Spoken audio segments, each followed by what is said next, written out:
TitleMatchNetwork.com. Joined by a true legend in the sport of professional wrestling. I know you probably don't like that word. Legend. You're only 30, right? Yeah, 30 what? 30 plus in the business.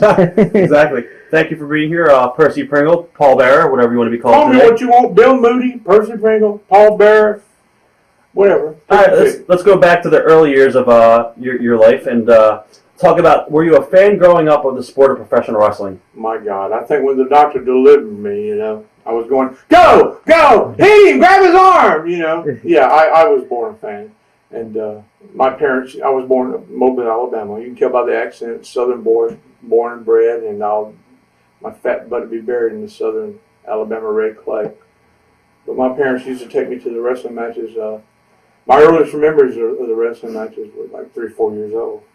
They took me to the live studio matches there in Mobile. It was called Wrestling Live on Channel 5. And I can remember, standing up on the chair, and I can remember, So, born a fan, die a fan. I'm still a fan, just like you. So, at an early age, who are some of your favorite guys watching growing up?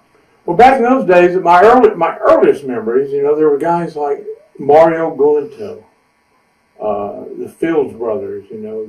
These are the Southern. Born and raised in Mobile, Alabama. These are your Southern boys. Dick Dunn, Don Carson. Then as I got older, Cowboy Bob Kelly was very influential in my career.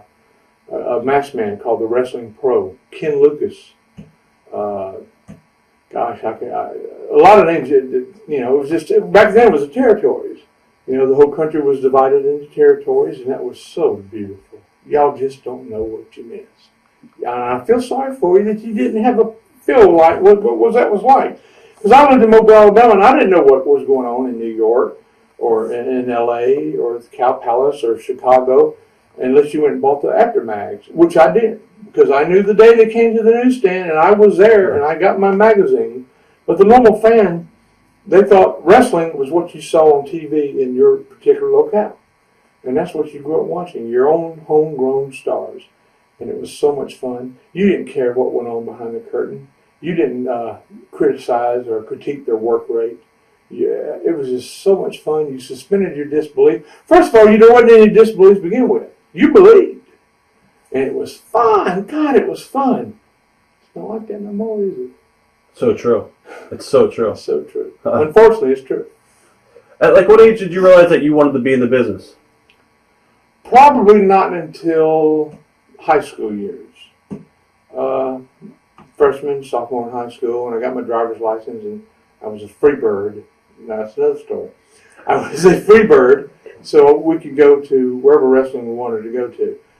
In Mobile, Alabama, I don't know if you're familiar with the geography there. We got Pensacola, Florida, 45 miles to the east. We got New Orleans, 75 miles to the west, and we could see the watch wrestling there, and the Fuller wrestling here, and so around the high school days, I just knew that I had two things that I wanted to be. I wanted to be a mortician, and I wanted to be a professional wrestler. Who would ever know? What made you want to be a mortician? Well, that's another story. I don't know.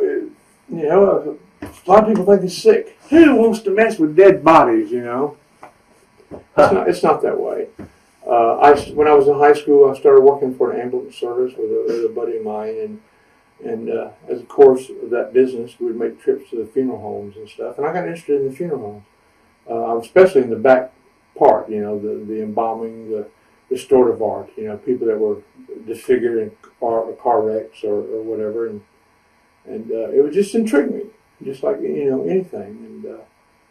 And I love the funeral business, and I love the wrestling business, and who would have ever known that, 20 years down the road in 1990, that Vince McMahon would take the funeral business and the wrestling business and make Paul Bearer. Oh, yes, here's the Paul Bearer. We're way ahead, though. We're way ahead. We'll stop there. Like, at what age did you start to get friendly with the guys and maybe sort of get smartened up to the business? I sat on the front row at the Mobile matches for 7 years. Okay. 7 years, and I probably didn't miss a handful of wrestling events in 7 years. We were always there, And when you're there all the time, you get to know the boys, the wrestlers. We'd stand out back, and offer to carry their bags in. And I've always liked to tell this about Michael Hayes, the fabulous Freebird Michael Hayes. Michael lived in Pensacola, and I lived in Mobile. We're about 45 miles apart, but we grew up in the same territory because it was all the same wrestling area there. And so Michael was the Pensacola boy, and we had another wrestler in that area named Ricky Gibson. His brother was Robert Gibson of Rock and Roll Express. Well, back then, Robert's a few years younger than we are, not too much.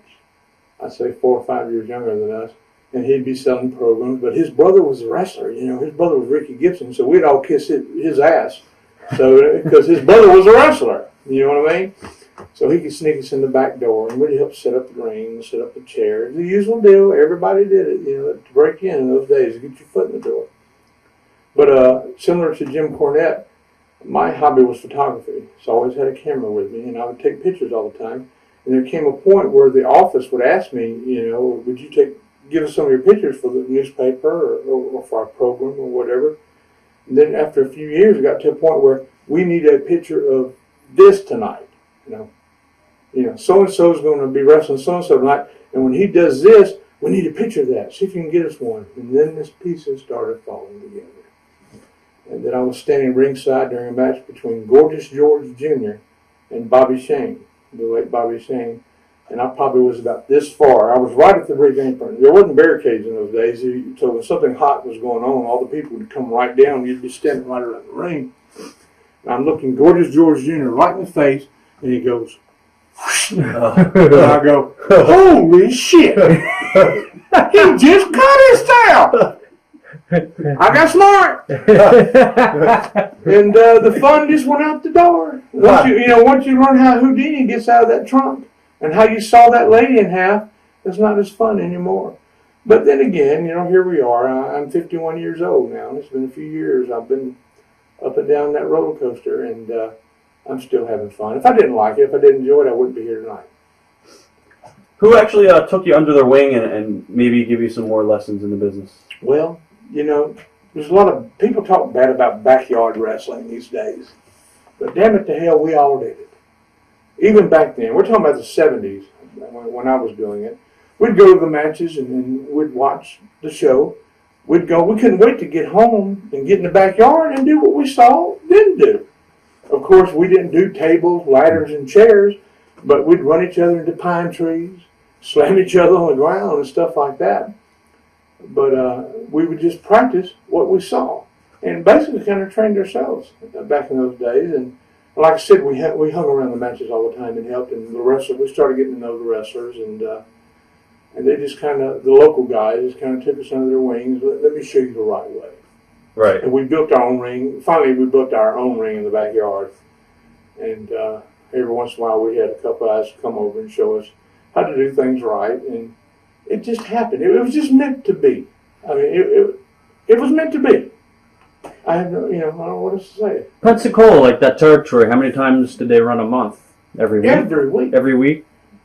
Did they have a loop, or was the loop? They had a loop. Pensacola was every week. Mobile was every week.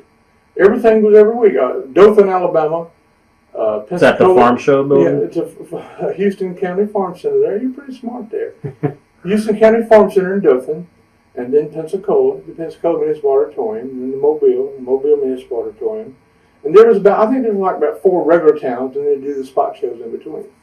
I don't remember wrestling on Sundays. It's possible. Could be wrong, because I am wrong sometimes, and I will be a lot on this. So. Now, Louis marking out ECW did the loop there. We did Pensacola at that building on the docks, the Bay. Right, it's since been torn down. Oh, really? I remember that. That's where Hogan had his big story. That's where he came in, and then they were in Ozark, Alabama, at that real big arena in the middle of nowhere. All those little. I mean, wrestling was just so hot in those days. When wrestling was on a marquee, you filled it up, and a lot of those little towns didn't have television, right? And that's just the way it was back then. So those house shows would draw thousands of people. Just. Oh yeah, I wouldn't say thousands. I wouldn't say 6, 7, 8,000. Couple thousand, 2 or 3,000, and fill them up. Yeah. National Guard armories, high school gymnasiums, and fill the places up. It was good stuff. Getting back to your training, I guess, what was the training like, and what was the hardest thing to pick up? Well, I guess I never have been known to be a fantastic professional wrestler, but believe it or not, I started out as a wrestler because that's what I wanted to do, and I did it. It pretty much came natural. The facial expressions, thank God I was blessed with this ugly face. Thank you, Mama. Thank you, Daddy. Thank you, yes, thank you, Jesus. Because this was paid the bills the last few years, or last a lot of years. The gift of gab, the facial expressions, that was always my cup of tea there. I was able to take the bumps, of course, the backdrops and stuff like that. That was just, but mine was just entertaining, getting out there and acting the clown. And as we get further on in my career, we'll enlighten you a little bit more there. But I never was really, I think immediately Michael Hayes pops in my head. Michael Hayes was always the shits. Still the shits. And he's one of the best friends I got in the business. I've known him forever. We were fans together now. And he's working for Vince. He's one of Vince's right-hand man. I just talked to him this afternoon. But he never was a wrestler. He was out there doing his strutting and stuff. I can remember we'd be going down the road. He'd have his long blonde hair, man, with, oh, Percy, man, I got an idea. So, man, we're going to play Freebird. Me and Terry Gordy, we're going to wear the Confederate flags and shit. We're going to call ourselves the Freebirds. Yeah, Michael. Yeah, it was always, yeah, Michael. I just say, yeah, Michael, to keep him shut up, because he just, yeah, Michael. Yeah, Michael. Yeah, Michael. I'll be damned. Who would ever thought? The Freebirds, one of the greatest tag teams, that revolutionized our sport next to the Von Erich family. Were you ever, I guess, turned off at any time during your training, like, saying, "Oh, this business isn't for me"? Nope. Okay. No, never did. It's just turned on. They actually had you wearing a mask too early on, right? Yeah. Well, it was back then, the enhancement talent, the job boys, and any chance I had a chance to get in the ring, of course, I took it. And they need somebody to do a job or a match guy. There's a lot of match guys back then, I went as Mr. X. I went as the Embalmer, believe it or not. Yeah, this is back in the 70s. The Embalmer, the Mortician. So I was the Undertaker before there was an Undertaker! Oh, yes. What are your memories of International Championship Wrestling? That's where I really got my first break. It was in Mississippi. It was run by a gentleman named George Culkin. He used to wrestle back years ago as George Curtis. There was the Curtis brothers, George Curtis and Don Curtis, and there was a couple other Curtis. They were big in Tennessee, right? The Curtis brothers. Well, it was kind of part of the Leroy McGirt, Bill Watts regime there, and this was 1978, and I don't know the reason of the business ends behind it, but they took Mississippi and kind of cut it off and gave it to George Culkin to run, and it was called International Championship Wrestling, and they ran the whole state of Mississippi, top to bottom. We had TV in every city. We worked 6 days a week, which was it was really my first real territory. Not only my first real territory, it was Michael Hayes' first territory, it was Terry Gordy's first territory, Kamala, Jim Harris, a dear friend of mine. I was his first manager in his first match in the business there. And Rip Rogers, if you've ever heard him, he's one of the trainers for OVW. I'm trying to think of some of the other guys that went through there. Troy the Hippie Graham, you remember? I don't know if you remember him. Dream Machine. Boy, you was funny. Anyway, a lot of us came through there, and Frankie King, the great Mephisto, was the booker there, and I cherish Frankie. We have a Gulf Coast reunion that comes up. We do every year. This year, 2006, will be our 15th reunion, and I always get to see all these guys. They all come. It's down in Mobile, Alabama, in the first weekend of March, and I get to see Frankie. And Frankie's one of the named me Percy Pringle, and it's kind of ironic there that. They needed somebody to work one night, and a couple of friends of mine that worked the territory back then. The promoter for the Mobile territories, their name was Fields. Their working name was Fields. Their real name was Hatfield, and they're intertwined with the Fuller family, the Welch family. The Fields brothers' mother was Buddy Fuller's sister, So the family's all entwined there. Well, anyway, long story short, Ricky Fields, who's the son of Lee Fields, who was a promoter there, and he had a partner named Terry Latham, and they helped train us and stuff. He called one day and said, "We need somebody over in Vicksburg, Mississippi tonight. You want to go?" "Hell yeah, I want to go." So I jumped in the car with him, went up, and I worked against Dr. X, who was Jim Osborne at that time, and he was one of the. I think he was Dr. Double X back in the day when Dick Beyer was the original Dr. X. Jim Osborne was Double X. Anyway, had a match with him in Vicksburg, and said, "Well, can you come to Biloxi the following night?" Biloxi's just right down the road from my home in Mobile, 30 minutes, 40 minutes away. So I did, and it was in the brand new Mississippi Coast Coliseum there. It was brand new; it had just opened. So I had another. Right off the top of my head, I can't remember who I wrestled that night, but I wrestled somebody.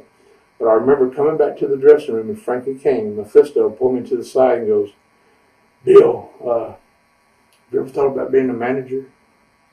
And I kind of went, well, is he saying that I'm the shits? That I don't need to be a wrestler? Or is he complimenting me for saying that I should be a manager? And I never thought about being a manager. You want to be a wrestler, you want to be a wrestler. Managers kind of, never thought about me. He said, "Well, let's try it.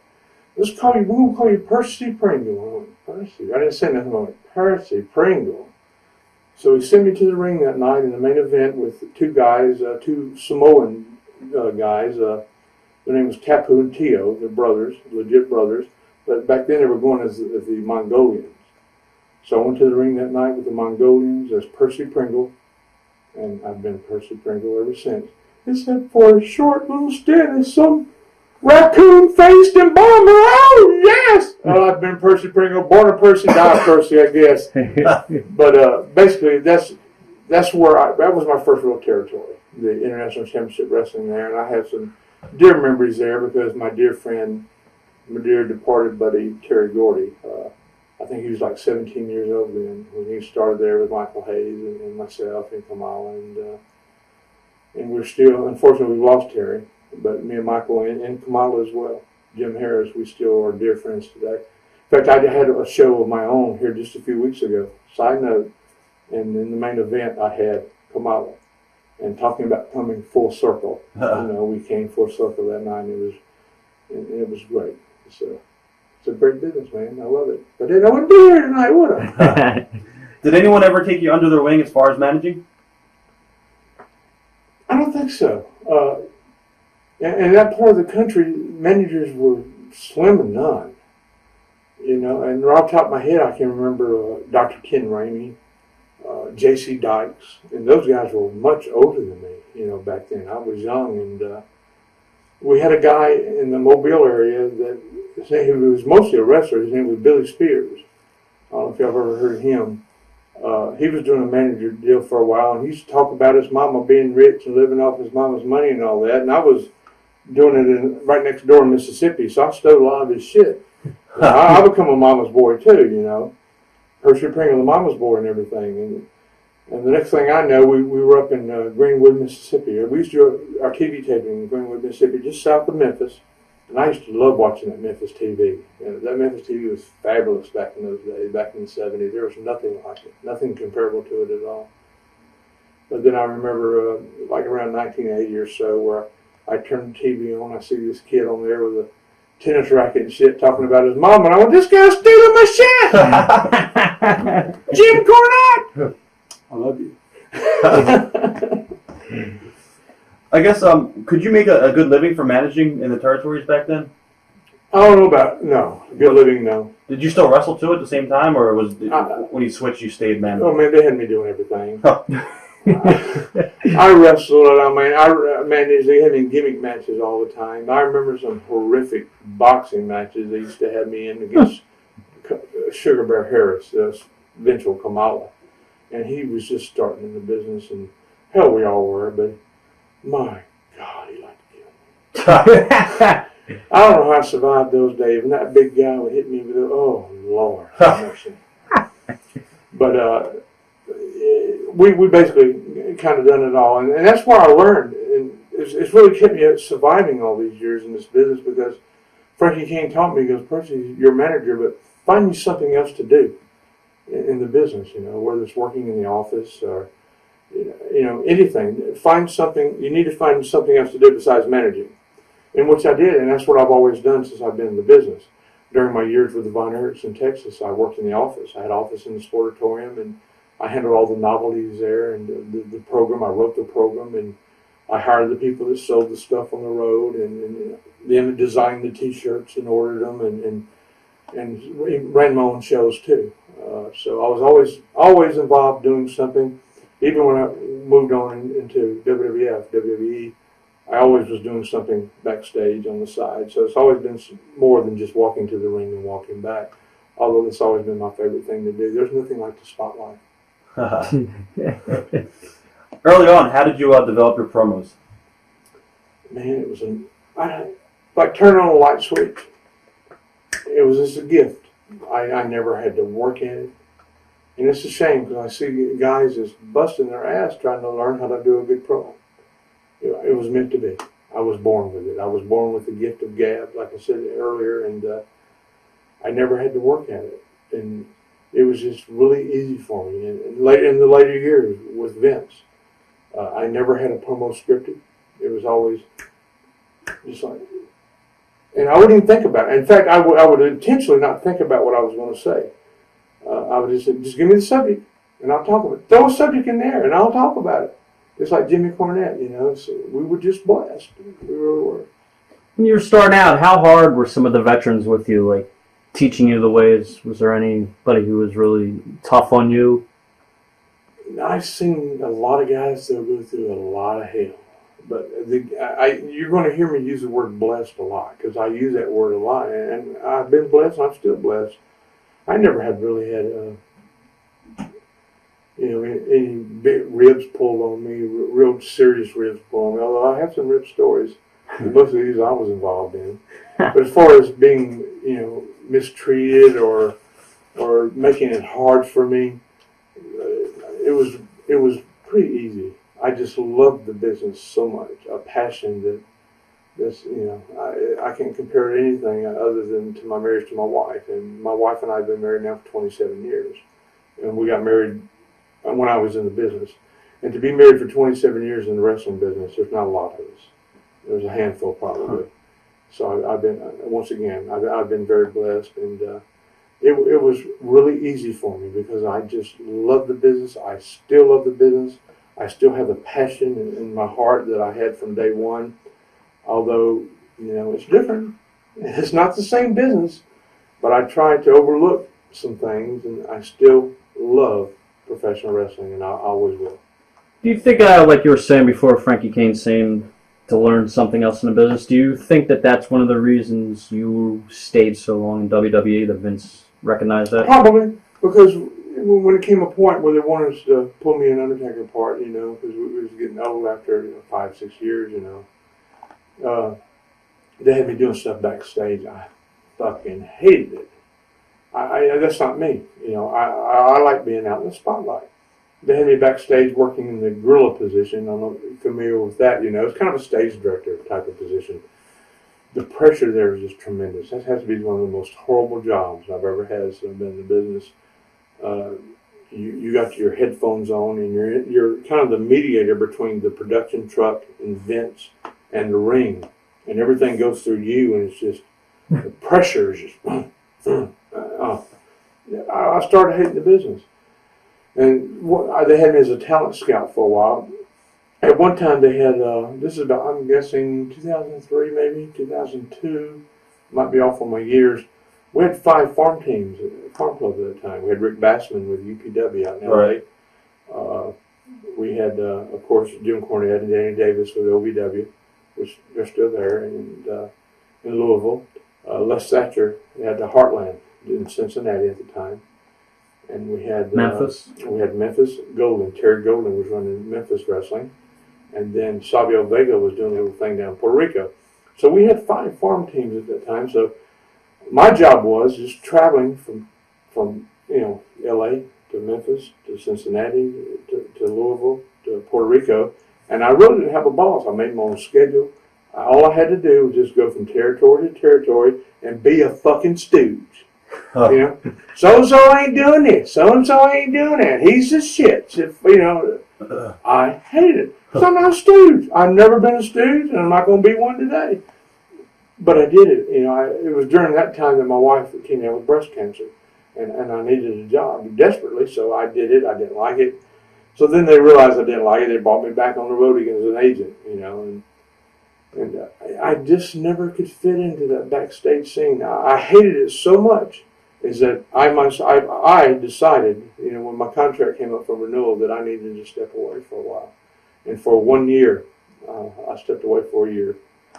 And I was just miserable. It was a miserable time. I was just meant to be on-air talent, and that's what I've always been, and that's what I've always enjoyed. But look at me now. Now I'm running my own little promotion, down on the Gulf Coast. But it's a little bit different when it's your own, But when nothing against Vince McMahon, you'll hear some good things about Vince from me tonight, and you'll hear some bad things about me, because a lot of people like to call him a genius. I wouldn't call him a genius. I call him a dear friend. He saved my life many times. And if I needed something right now, I could pick up the phone right now and call him, and he'd answer. But he hits a lot of home runs. He hits a lot of foul balls, too. And I watched SmackDown tonight, and I saw a foul ball go right over my head over into the bleachers, That's the nature of the beast. I'll ask you about that later. Definitely. Florida Championship Wrestling. Talk about that territory. Oh, precious Jesus. How did I survive? How did I survive Florida? Florida, 24/7 party. Oh, precious Lord. I know my wife's going to see it, but she already knows. I don't think we slept for 8 months, 10 months or so, man. I was down there with the Freebirds, and please, precious God. And we ran the whole state of Florida. And I was there during the time Eddie Graham was still alive then. And that's where the first Pringle dynasty was formed. And I had Rick Rude. That's where Rick Rude and myself were first hooked up. The Missing Link, Dewey Robertson. What year is this around? 1985. Okay. Early 85. The Pretty Young Things, Coco Beware and Norville Austin. We had Buddy Rose for a little while. He was in and out. And there was Barry Horowitz. He was Jack Hart. He was real young in those days. But that was my first real stable, the Pringle Dynasty. And He's here tomorrow, right? Yeah. But Florida, in fact, I got to see him tonight as I was checking in tonight. I hadn't seen him in 10 years. I'm standing there checking in. I look up, and there's old Barry Horowitz. Jack Hart ain't changed the lick, still shaved his legs and shit. Bless his heart. I know we won't go into that. But once you make a friend in this business like that, they're always your friend. And some of them, you won't talk to for 10 years, but when you see them, it was just like yesterday. And that's the way it is with a lot of guys. But back to Florida. Florida was Florida, man. I mean, Florida's just like it is today. It's a party state. You got the beaches. You got and plus I was managing the Missing Link. He lived in a nudist colony. Huh, really? Yeah, really. He's a I nudist. Him and his family, his sons were the nudist. And of course, Rick Rude and myself got invited out to the nudist colony. It's called Paradise Lakes, just a little north of Tampa.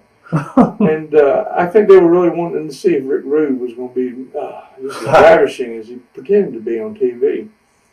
Needless to say, I didn't take my damn clothes off. God, I'd have cleared the damn place out if I did. But Rick didn't take his off either. He stripped down to his little bikini undertights. But no, he was a little bit too modest for that. But what a trip, man. It's like a little city and everybody's fucking naked. Everybody's naked. Little kids to old people, everybody looks naked. But we went back several times. We had a lot of fun there. And real good people, because I guess if you can walk around naked like that all the time, you don't have any inhibitions at all. And very sincere and real nice people there. And I think the world of Dewey Robertson, the Missing Link. He's a great guy, and I talk to him every once in a while. But Florida was just party. It just never ended. We just never slept, and it was just. And I had left my wife and my kids at home in Mobile, so I was down there all by myself. And for a while, I was living with the Freebirds. We shared a house. Jimmy Garvin, in fact, Jimmy Garvin was working in Atlanta for Georgia Championship Wrestling then. So his house was empty. So we had me and Michael Hayes living upstairs. And Buddy Roberts and his wife lived downstairs. And Terry Gordy He was in and out, you know, and my God, just the word Freebird. If you're watching this, obviously you're a big aficionado of our business, and you know the history of the Freebirds and what party animals they were. And Lord have mercy. What else? Do you want me to go into more details, or we can just move on to something else? You can talk about the details of the Freebird parties. Oh, really? Yeah. Oh. My favorite Freebird story of all, and I get asked about this a lot, and it's almost one of those you had to be there. I don't know if I'm really had that vocabulary to paint this picture in your mind, but Jimmy Garvin's house, it was a upstairs downstairs situation, and in the back had a privacy fence with a nice big swimming pool and big French doors on a deck that opened up into the main bedroom. Anyway, one morning it was early. It was like daybreak. I woke up and I smelled smoke. And no, not that kind of smoke. This was house burning smoke, you know. And the room was filling up with smoke. And I started looking all around. You know, the house is on fire. And I woke Michael Hayes up. I said, I think the house is on fire. And I'm looking everywhere up on our part. I don't see any fire there. I go into the bathroom and then I open up the doors under the sink. And you can see smoke coming up from downstairs. Obviously, the fire was downstairs. So, Michael, you know, fuck it, Percy, go see what it is. He ain't got a fucking bed. You know, they don't care the fucking house is on fire. Oh my God. Hell, Percy, go see what it is. Okay. So I go downstairs, and me, you know, I'm a little more high strung than they were. You know, I like to party too. I was a little more high strung. So down the stairs I go into the backyard. I passed the swimming pool. The French doors are open on the main bedroom there, and the smoke's just pouring out of the fucking bedroom. And I walk up to the French doors and look in there, and there's Buddy Roberts and his wife sitting on the edge of the bed, sitting there. I think he might have had a cup of coffee and a cigarette in his hand. I go, Buddy, what the hell's going on? He goes, the house is on fire. Seriously, just like that. I mean, the house is on fire. Jesus Christ, where's it? Yeah, I said, where's Terry? He's around front. So I go around, and there's a gate there, and I go through the gate and work my way around to the front of the house. And this is where it's hard for me to paint this picture for you folks, but if you only could see this is one of my favorite memories of Terry Gordy, who I love and miss so dearly. As I rounded the corner of that house and looked, there's Terry Gordy, big old ass Terry Gordy standing in the front, had a garden hose in his hand. And in front of him was this big Lazy Boy lounge chair on fire. And he's standing there with a water hose. And of course, he'd been on Jack Daniels all night. You know, he's, Terry, what's going on? And I can hear him now. You know, he turned around and looked at me and goes, oh, Purse, the house is on fire. He fell asleep in the chair in the living room smoking a cigarette. And set the carpet and the drapes and everything on fire. And you just had to be there. And I'll take that memory to the grave with me. And we just had so much fun. And I do have a lot of stories, and I don't think it would be fair to tell some of them. Some of my brothers are gone, you know, and I would hate for their kids to see this or their wife to see somebody and me tell some stories I should be telling out of school. But it was Florida was Florida, and everywhere, you know, from my days in the backyard, and my days in Mississippi, and my days in Florida, and I look back now through the years, it was just how I had that foundation that when I finally made it, you know, to Vincent's company, that I was ready to make that transition because I had a damn firm foundation. It wasn't built on the sand, you know, and I learned a hell of a lot, and I still learn something every day. What are your memories of Eddie Graham? Everyone says he's like one of the best Finnish guys in the business. He was. Unfortunately, I wasn't with him an awful long time. Like I said, he was there. I can remember when I first started there and sitting in his office with him and Gordon Soley. I mean, my God, Gordon Soley. No better. You know, only Jim Ross. And Jim Ross is a dear friend of mine, still is to this very day. And Jim, you know, he understands, and maybe he'll see this. And I've said this before. There's Gordon Soley. Jim Ross is right there. You know, he's right at the hem of his suit.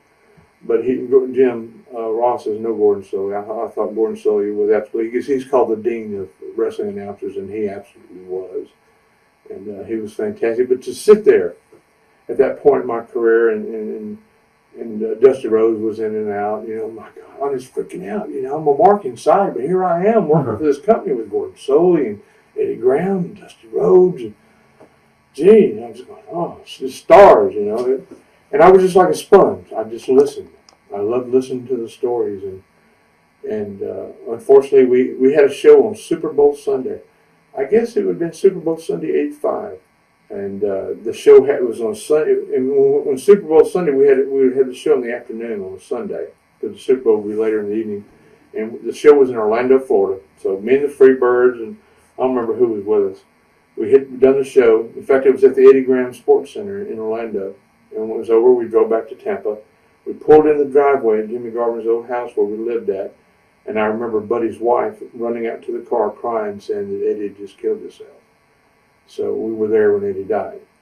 And when Eddie died, everybody in the world owned a piece of that territory. Because when Eddie passed away, they came out of the woodwork.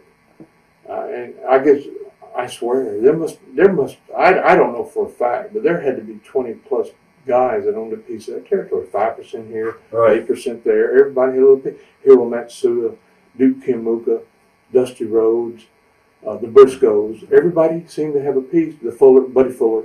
Everybody had a piece of that Florida territory. And when Eddie died, they all came out of the woodwork there. And Dusty came in for a little while to take over the book, right after Eddie's funeral and stuff. And I'll never forget him telling me, Pastor Pringle, I can't imitate Dusty, and I'm trying to. Pastor Pringle, you're going to be a big money ball player, And I went home that night. Dusty said, I'm going to be a big money ball player. That just made my day.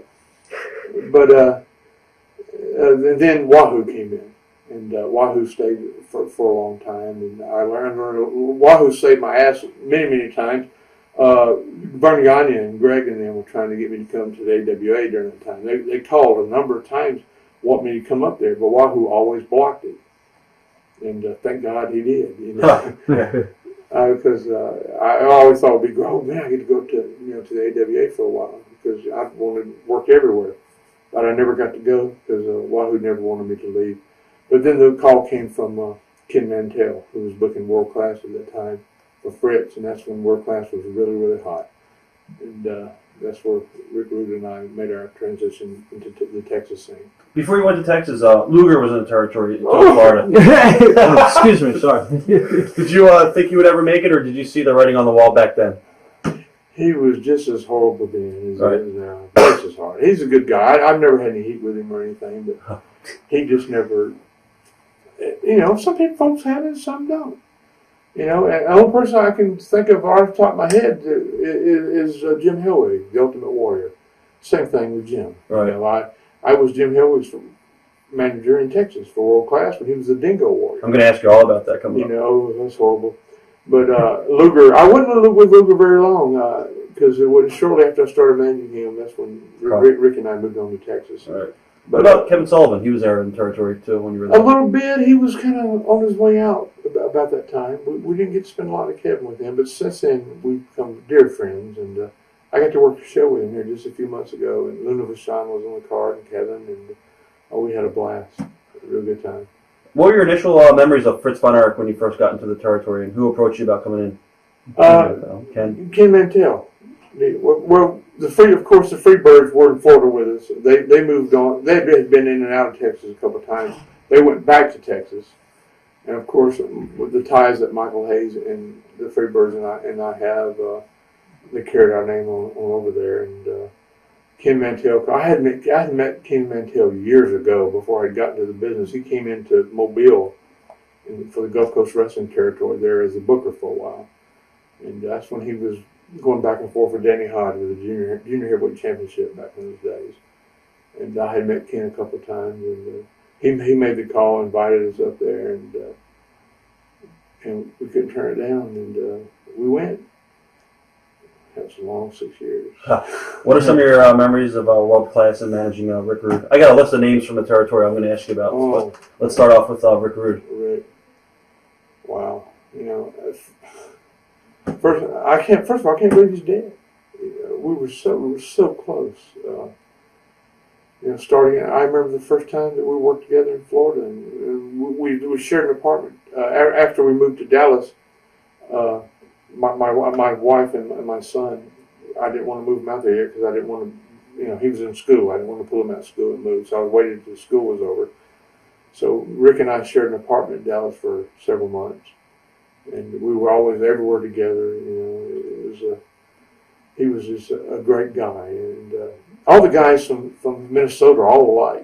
Like Kurt Hennig, Rick Rude, and the Road Warriors, and they all cut from that same mold. And now look at the ones that are gone. It's those guys that are gone, and it just blows my mind. This is where I get really emotional now when I start talking about those guys. What a fantastic talent Rick Rude was. Tremendous mind for the business. Tremendous promo guy. And it was hard for him, when you're a manager for somebody that can talk, for him to stand back and let me talk for him. That's saying something. And one of my favorite pictures of Rick Rude and myself, I have hanging on my office at home, is in Texas Stadium, when we used to have the Texas Stadium, the Von Erich memorials that we would have every year. One particular year, Rick Rude worked with Bruiser Brody when they made the world-class title, the world title back then. And there's a picture of us standing in the middle of the ring in Texas Stadium. And it wasn't, it was just people everywhere. And I'm standing in the middle of the ring. I had on a pink jacket and my cane and everything. And standing behind me is Rick Rude applauding me. And that's one of my favorite pictures. And I can't say too much about Rick. This is a great guy and a great family man. And, I miss him dearly, I really do. For your first time ever in the Sportatorium where you were actually at ringside with the Von Erichs, when they came out, was it really as magical as... If you were never there, it's even hard to describe, isn't it? It's just unbelievable. That was, I'm jumping ahead comparing it to the Hogan. The first time I remember standing in the ring with the Undertaker when Hogan made his entrance. It was like that in Dallas when the Von Erichs were gods. They could walk on water. Unfortunately, they started believing too much of the press, and they believed that they could walk on water, and unfortunately, they all sank. But the Sportatorium years were, wow, I just don't know where to start. I hope you got some questions there, because it was 6 long years there, and through the death of those guys. And I had watched World Class on television for a long time before we went there. And I'll never forget the day that Rick Rude and myself pulled up in the parking lot of that building for the first time. If you've ever been to the Sportatorium or seen pictures of it, I can remember vividly. It's like a video running in my brain. Rick Rude and I pulled up the parking lot, and we stopped, and we looked at each other and go, "This is the Sportatorium." I mean, it's just an old tin building, with a rock parking lot, and just in the worst part of town. And we got in there, and it was payday. All the boys would come in and get their checks. So when we got there, a lot of the boys were there, and the Von Erich boys were there. And Rick Rude was a national arm wrestling champion. Some people didn't know that. And as soon as we got there, the first thing that the Von Erich boys wanted to do was arm wrestle Rick Rude. So I said, here we are. We just walked into the place. Now, is Rick Rude going to put them Von Erich boys over or not? He beat them all. He beat Kevin. He beat Kerry. Rick was tough. Rick used to like to fight, and which eventually led to our separation. After the shows, we'd go out to a club or something, have some cocktails, and he fought every night. Not in the ring, in the bars. He liked to fight. And he had a girlfriend, and he would take his girlfriend and send her down by the bar, and he'd stand against the wall away from her. And stand there with a beer and just watch. And just wait for somebody to come and say something to her. Hit on her or something. He can go whoop their ass. Wow. He liked to fight. And it just was, I thought it was fun. At first it was fun, but then it just went on and on and on. And it got old. And then Rick had the opportunity, I'm really jumping ahead here because we're covering a few years there. Rick got the call from WCW. And I remember him asking me, Percy, you want to go with me? And that was a big decision there. And at that time, I was, I wasn't tired of Rick. I was just tired of the gimmick, And So, well, I didn't, my kids are in school, and I made up some excuses. And long story short, Rick went on to WCW, and I stayed on in World Class for a few more years there. But we still skipped over a lot of stuff, and I'm sure you got it on your sheet. Oh, yeah. I guess that's when he went up with Manny, I think, right? Right, Okay. yeah. Yep. Jody Hamilton. Memories of managing Jody. The Assassin. That was in Florida. My favorite memory of managing Jody Hamilton. We used to go to the Bahamas. Oh, geez. Huh. Every other week we were booked in Nassau. I heard some stories about that. Oh, The God. fans were like insane. Oh. You hear stories about Puerto Rico, about throwing spark plugs, and yeah, they were insane. All right, it was outdoors. It was not in a football stadium or baseball stadium. Just Like nobody wanted to work Tyree Pride. It was like an Tyree Pride. He started while I was there. But it was like an empty block. It was like a block that they took a bulldozer and just raised and put a fence around and threw some bleachers up. It was, and there were some trees. They'd climb up the trees and be watching wrestling on the trees and shit. Oh, it was just unbelievable. But it was part of the Florida territory, and it was another party. Everybody wanted to go to the Bahamas because it was party time in the Bahamas, But back to Jody Hamilton, we would fly over on the Lester Welch had a plane, and there's another story there. Oh God, I thought my life passed before my eyes several times on this plane to Lester Welch's. We'd fly. Some of us would fly over on that, and some would fly over commercial. But we were coming back on Lester Welch's plane. We'd have to stop in, I'm thinking Fort Lauderdale or Hollywood or West Palm, somewhere right there. We would have to stop to go through customs. And we stopped this particular night and went through customs, and I remember them coming on, and they said, which one is Mr. Joseph Hamilton? And he rose his hand and said, would you step off the thing, plane, please? I didn't see Jody after that for several years. Come to find out, there was another Jody Hamilton or Joseph Hamilton or wherever the hell that was a drug smuggler. So had a bunch of warrants out for him, And I don't think Jody Hamilton ever touched a joint in his damn life, but they got him and arrested him, and there's just a misidentification thing there. But we all were just freaking out. My God, they got Jody for smuggling drugs. Hell, he won't smuggle nothing but Burger King and French fries. He sure can't be smugglers. Oh, but it was a treat to be with Jody because I'd watched him for so many years, as the Assassins, and to be the manager of one of the Assassins. I'm just a fan, and I was standing there. I had the best seat in the house. Got paid to be there. You managed Blackjack Mulligan too, right? Yeah, in Texas. Yeah, we did. We had a good little run in Texas with him, and that was during the time when Bruce Brody was a booker.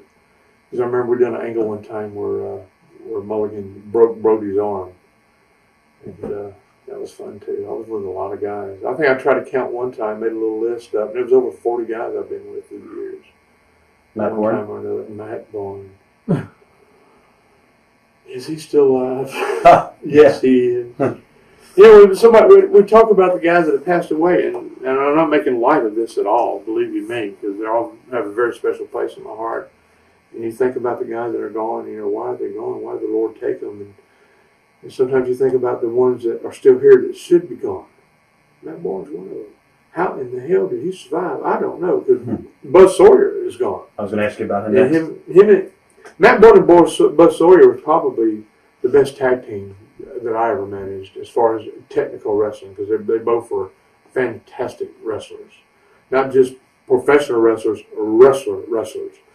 And the main problem was them that they spent more time fighting each other instead of their opponents. Outside the ring, it was a constant battle between the two.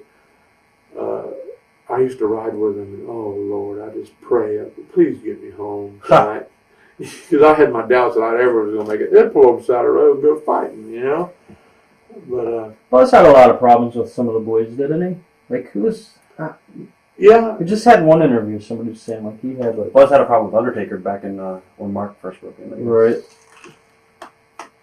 Well, the problem was there is that Buzz opened up a little wrestling school in Texas, right outside of between Dallas and Fort Worth, Irving, Texas, around where the Texas Stadium is located. And he had this wrestling school in his house. He didn't have a ring. He'd train these guys to wrestle in his living room. He'd run their head into the sheetrock and bust holes in the walls and stuff like that. Mark Calloway was one of those boys. that learned how to wrestle in Buzz Sawyer's house. And he took Mark's money, you know, and never really gave me any training or anything. And that leads to the day that I was in the sportatorium. Bruiser Brody was the booker, like I said before, during this time. And this big, tall, young, freckle-faced, red-headed guy with a crew cut walks in. And he said, I was trained by Buzz, and I want to wrestle. And Bruiser Brody said, yeah. He kind of put him off for a couple of weeks, but then he came back, and he looked at I remember Bruiser looking at me and winking and go, okay, Percy. All right, boy, we'll book you tonight. You're going to work with me. And Percy, you go to the ring with him as manager. I get him a mask. So I went and found him a mask and put a mask on him, and we called him Texas Red.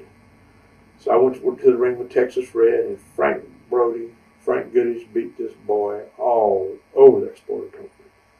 I mean, broke chairs over him, just beat the dog shit out of him. And if you ask Mark Calloway to this very day, I can pick up the phone right now and hand it to you and call him. And if you ask him about this night, he'll say that the only reason that Bruiser Brody sent me to the ring with him that night was to show him the way back. Because he couldn't have found the way back to the dressing room. That's how big of a beating that he got that night. Wow. Frank broke him in, and I guess he did something right. Because, you know, I'm prejudiced when it comes to the Undertaker and Mark Calloway because of our history there. But I was his first manager in his first match. Wow. That's a sportatorium. That's great. And who would have ever thought that we would accomplish what we've accomplished, and we're still such good friends today. And it was 2006, and we're talking back in the late 80s. Right. Did you, when you came in, was Gino still there? Yes. Gino was still there. I was there when the first death that I experienced in world class was Gino Hernandez. Mm. Michael Hayes was at my apartment that night. My wife cooked dinner for us. We was having dinner. We just finished dinner and sat down. And phone rang, and it was the news that they just found Gino dead in his apartment. But we got to spend not a lot of time with Gino. We were on, we'd see each other in the dressing room. There was no formal, we weren't buddies, but we were friends, acquaintances. And I remember the last time I saw him was the day that the space shuttle Challenger blew up. It was payday. We all all the rest of us show up at the sportatorium to get their checks. I remember pulling up at the sportatorium. He pulled up right beside me in one of his vets, a beautiful red vet that he drove. And we got out. When we stepped inside the door, they had a TV there in the office, in Bronco Lubitsch's office there. And the bulletin came on. The space shuttle had just exploded. So I remember and he died just shortly right after that time, just a matter of days. And that was the last time that I saw Gino, and I'll never forget that last moment I saw him. But what a fantastic talent. Because I remember watching him for years when he teamed with Tully Blanchard back in the Southwest. Yeah, in the Southwest. I went to college in San Antonio. And so, of course, I went to the wrestling matches there too. Always, I was always wrestling. So I was going to college. I went to the matches there in San Antonio. So I got to watch, Tully Blanchard and the Southwest guys and Gino, and so what a fantastic talent he was. And he wasn't a gimmick. That was all shoot, wasn't it? Yeah, pretty much so. He lived his gimmick, and I guess he died the gimmick too. A lot of people say, like from the interviews, no proof, but they think that there was foul play involved with that. I don't think so. No? Okay. But who was a couple guys? A lot like Jagger, Drew, they heard that. I don't think so, because I know the guys that found his body. David Manning and Rick Hasher found the body, and he was laying on the floor of his bedroom and had a glass of orange juice in one hand, and he was in his underwear, like he just got up to go get him something to drink, and that was it. And at that time, and this is a fact, at that particular time, when his body was autopsied in Dallas County there was more cocaine in his body than anybody that had ever done an autopsy on the history there. He was just saturated in cocaine. When blew up. When you first went to World Class, you hear about what happened with David and everything like that. Were you a little wary coming in, like about Fritz, about the boys, about what was going on, or you? No, I wasn't worried at all. I was just excited about being there. Because it was World Class was the thing then. Right. That was before the WWF came, nationwide. So we were just tickled as shit to be there. Before I get into Fritz von Erich, I'm going to ask you some stuff about him. Some other names real quick. Eric Embry. Memories of Eric. Memories of Eric. Well, Eric was a few years later after we started there. And people ask about him, because that's after the business really took a dive. Right. When Eric was there, when Jerry Jarrett came in and started running it as USWA, we were there during that time. In fact, I guess the most outstanding memory in my head of Eric was the night that Eric and myself tore down the world-class banner off the walls of the Sportatorium. Huh. Talk about an emotional evening that was, because I love the Sportatorium. And I love the world class. I love the Von Erich family.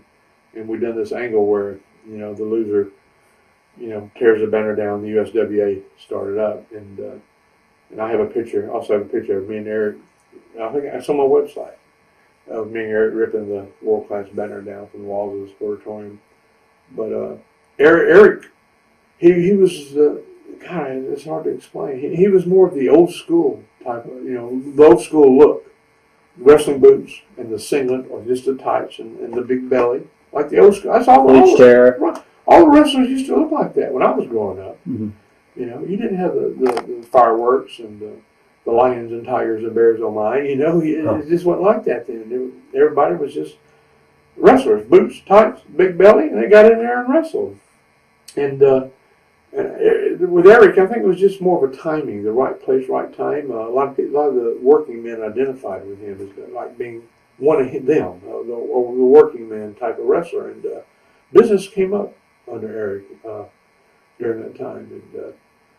And he has a hell of a mind for the business. He's out of the business completely now. He lives up in Kentucky, his home state of Kentucky. He ran for sheriff here a couple of years ago. And It was a car accident. Yeah, he was in a car accident with an 18-wheeler and messed his knee up. And I think he'd already decided to quit wrestling at that point when that happened, but that really kind of sealed the deal there. But we had a lot of fun times together, we really did. Were you in the Sportatorium or were you gone then? What was the story with Jeff Gaylord and Eddie Gilbert and Doug Gilbert? They had that fight in the locker room? that was after I was going. That was been with Global. But I think I already started the WWF. Right. Okay. When Global come in, but I was around when Jeff Gaylord first started. He was just a big muscle head. Yeah. What about Kabuki, Great Kabuki? I managed Kabuki for a little while there, and which was fun because I'd watch them on TV. That was so much fun getting to manage these guys. Like I said about Jody Hamilton, all these guys I got to manage that I'd watched all these years, and it was just fun. I didn't have any special relationship with Kabuki other than at the arenas. When I was managing him, but I had nothing bad to say about him. Right. And you said Dingo Warrior came in. He left Bill Watts' territory and came in as the Dingo Warrior. What are your early memories of Jim Hellwig? Dingo. He's Dingo. Huh. He had the body and everything, but he just wasn't. I'm not speaking out of school. He just wasn't a wrestler. Well, the biggest memory probably stands out in my mind is, I don't know if you remember George Wells. Yes. Mm-hmm. He was on one of the first WrestleManias. Mr. G. Yeah, he was a football player, and he wrestled out there as Master G. Mr. G. Master G. So I was managing, they had a match in Reunion Arena, one of the big shows there one time.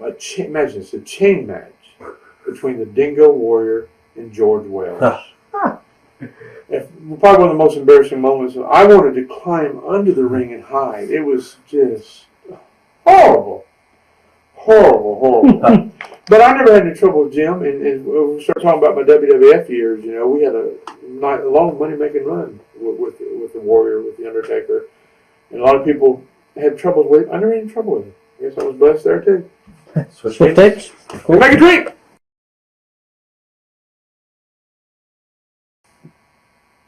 So, Also, back in Texas, we're going to skip around a little bit in time, but you did manage Steve Austin for a little bit too, right? When he came in? Yes, we did. Not when he came in, when he started there. Right. Chris Adams had a wrestling school. Like I said before, I was always involved in something. So Chris Adams had a wrestling school at the Sportatorium, and I was involved. I helped Chris teach how to teach interviews and whatever I could do to help out his wrestling school, and it was pretty successful. Because we were able to do advertising on the world-class show, so we had a lot of students. and then like in the aftermaths too. In the magazines and everything. It was very successful. And I was lucky to be able to be a part of that because I had a lot of fun, passing along that knowledge and teaching the interviews and stuff like that. But there was this one particular kid that just stood out. I mean, among them all, and that was Steve Williams. So I started managing him when he had his first match. So I was, Steve Williams, who eventually became Stone Cold Steve Austin. So I can't remember how long I was with him, several months, maybe close to a year, where his wife was his valet and I was his manager, and we had a feud with his ex-wife. It was just soap opera. That's wrestling, But I was with so many guys early on in their career that have gone on to become household names in our industry. Even today, the roster with the WWE today, Randy Orton and Batista and all those guys, they were coming up during the time that I was one of the talent scouts. I was talking about earlier. I was going around the different territories. I was scouting all those guys during that time.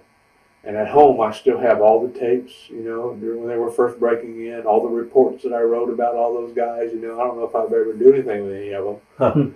But it's a lot of personal satisfaction here to know that, that I was there and a part of that. And now I can see him on TV. Yeah, I remember that kid. What was Fritz von Erich like as a boss? Tenacious, a lot like Vince, business. Strictly, and that's why they were so successful. Fritz as well as Vince. If you'd done your job, he took care of you. He always took very good care of me, and so did Vince.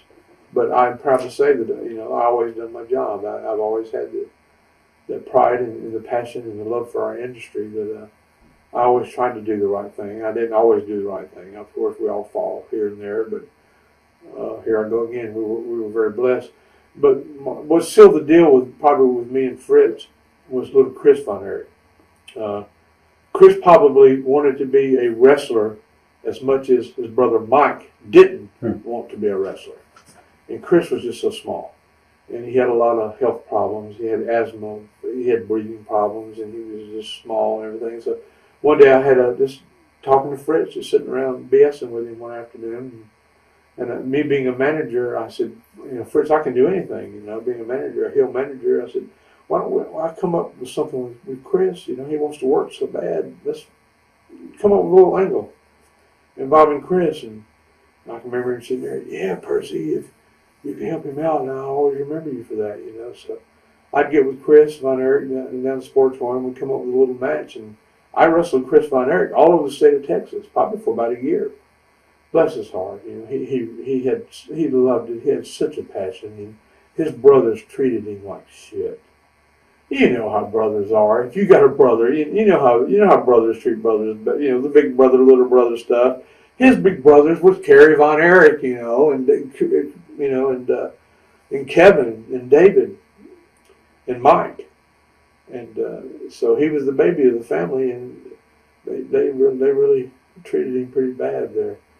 But I really got over with Fritz when I done everything I could to help Chris and work with him. Because nobody else wanted to work with him.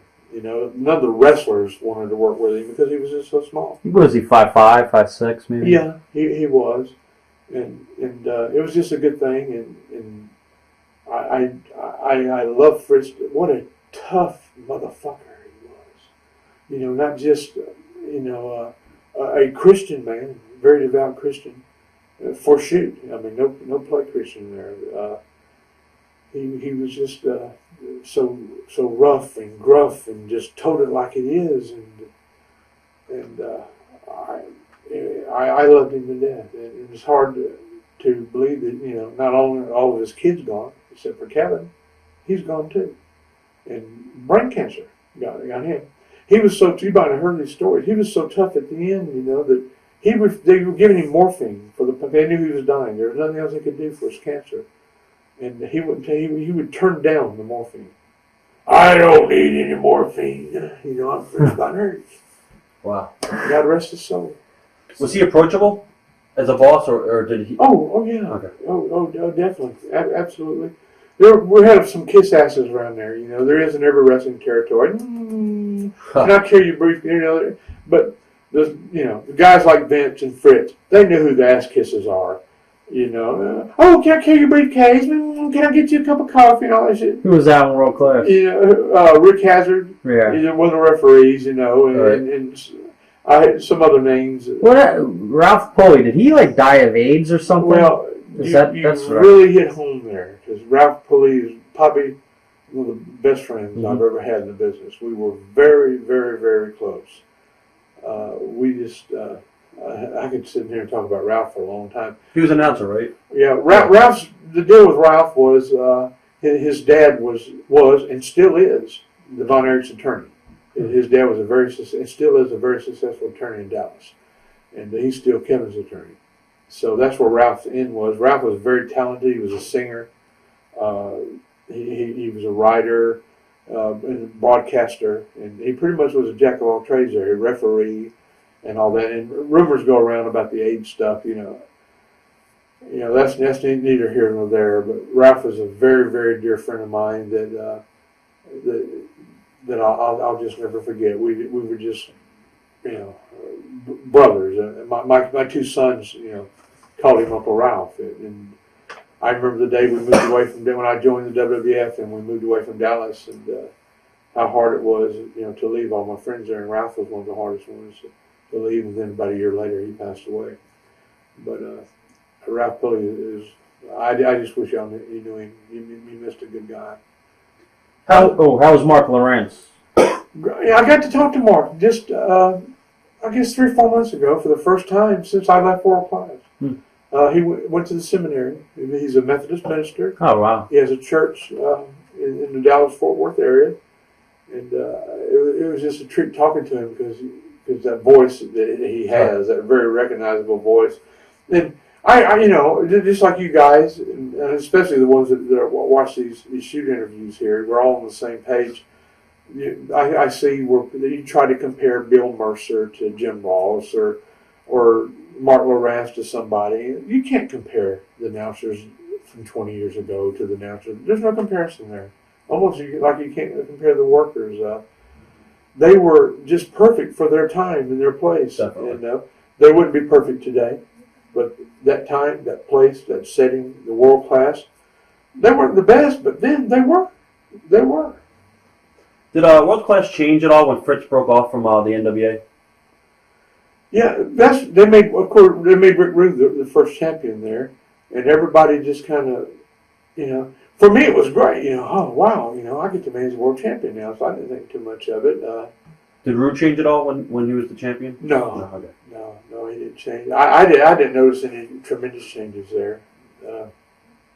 No, other than the fact that we didn't get our regular visits from Ric Flair, right? Which I love Ric Flair dearly. I've always been a Flair fan. Always, still am today. In fact, it hasn't been too long ago. Y'all remember more than me. They had a tables, ladders, and chair match on Raw here just in the last month or so, right, between him and Edge. Do y'all remember seeing that? Yeah.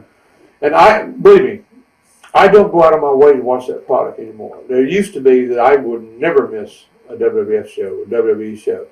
And today, I don't go out of my way to watch the product unless I know there's going to be something special in there that I want to see. When somebody's told me, watch this, or I've heard a spoiler or something like that. But when I saw the advertisement, Ric Flair, Edge, and a tables, ladders, and chair match. And I told my wife, I remember we was at dinner and the advertising came on. Coming up next, I said, this is going to be the absolutely worst fucking thing I've ever seen in my life, or it's going to be it's going to be fantastic. Yeah. There's no middle line there. It's either I thought it was great for Rick, considering his position now and his age and his years, and he'd done a great. I'll always be a Ric Flair fan. I love Ric Flair. He's a great guy. But what do you think? You came in, I guess, late '85, early '86, was it? To where? World Class. Dallas. 85, yes. That was kind of the tail end of the big years. I guess what did I say? 83 to 85 was the big money years. A lot of people, different things. A lot of fans have other things. What would you say was the main reason for the decline? I mean, it was a pretty harsh decline. It was a rapid decline, right? Now, for me, it wasn't a decline. Right. For that territory, it was. But for me and Rick Rude moving from Florida to World Class, that was the biggest shit we've ever seen. Right. because we were still selling out Reunion Arena. I mean, on a regular basis, especially on the holidays, Christmas, New Year's, Thanksgiving nights, we would sell out Reunion Arena. Now, the big show in Texas Stadium started a decline after the first one. I think like the fans look at it, but like some of the workers have said that like what the fans wouldn't know is like it all started with outside of Dallas, the Viners would not even show up to anything. Well, yeah, I would think that it started with the death. And David had passed away the year before Rick and I came in. I think Rick and I started, if I'm not mistaken, on the second Texas Stadium Special Memorial that they had there. But then that's when Mike died, and the publicity was just everywhere. Everywhere you turn, he was missing for several days. And I think that was the third one. The second one was the 2-ring, I think. Yes. With the 12-man. Right. They broke the car window. So it was the third one. We started at the third one. But when Mike passed away, and they started, the deaths and the bad publicity and the DUIs and the 14 prescriptions and the endless horrible stories of the Von Erich family. The people started to see, wow, maybe these aren't the guys I want my kids watching, or maybe these aren't the role models I want my kids to have. I was going to ask you how out of control they were. Totally, at times. I had my best. Kerry, I was closer to Kerry than any of them. I think mainly because I followed Kerry to the WWF right after he did. He just started right before I did, and I was right behind him. And I was still living in Dallas. So when we would go on the road for events, we'd travel together. I mean, we'd fly in and out of Dallas on the same planes all the time. So we'd leave home, come home, back together all the time. We'd come off the plane there. His wife would be with his little girls, and my wife with my boys, and his daddy coming home from work. Just like any other job. But so I was really, really tight with Kerry, and I probably miss Kerry. I miss Kerry more than any of them. Even though I do miss them all. Kerry had such a big heart. I seen him so many times that he'd see a child in a wheelchair, on crutches, a crippled child, disabled child, and he never would pass them by. He always stopped. The Shriner, the Shrine organization, they have a saying that a man never stands so tall until he bends over to help a child. And I used to see Kerry bend over and help children all the time. He would give you the shirt off his back. And what a big heart he had. And then unfortunately he took a gun and blew that heart out of his back. And he told me, he said, Percy, when all the trouble went down with the prescription stuff, and he thought he was going to go to jail. He said, Percy, I'll never go to jail.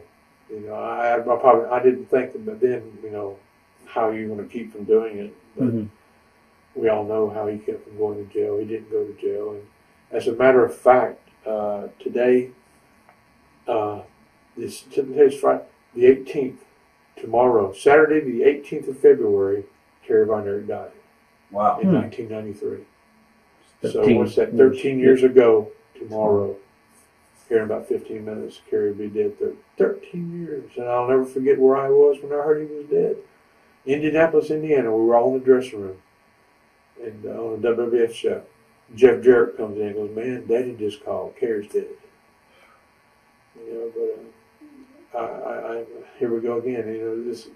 You go up and down.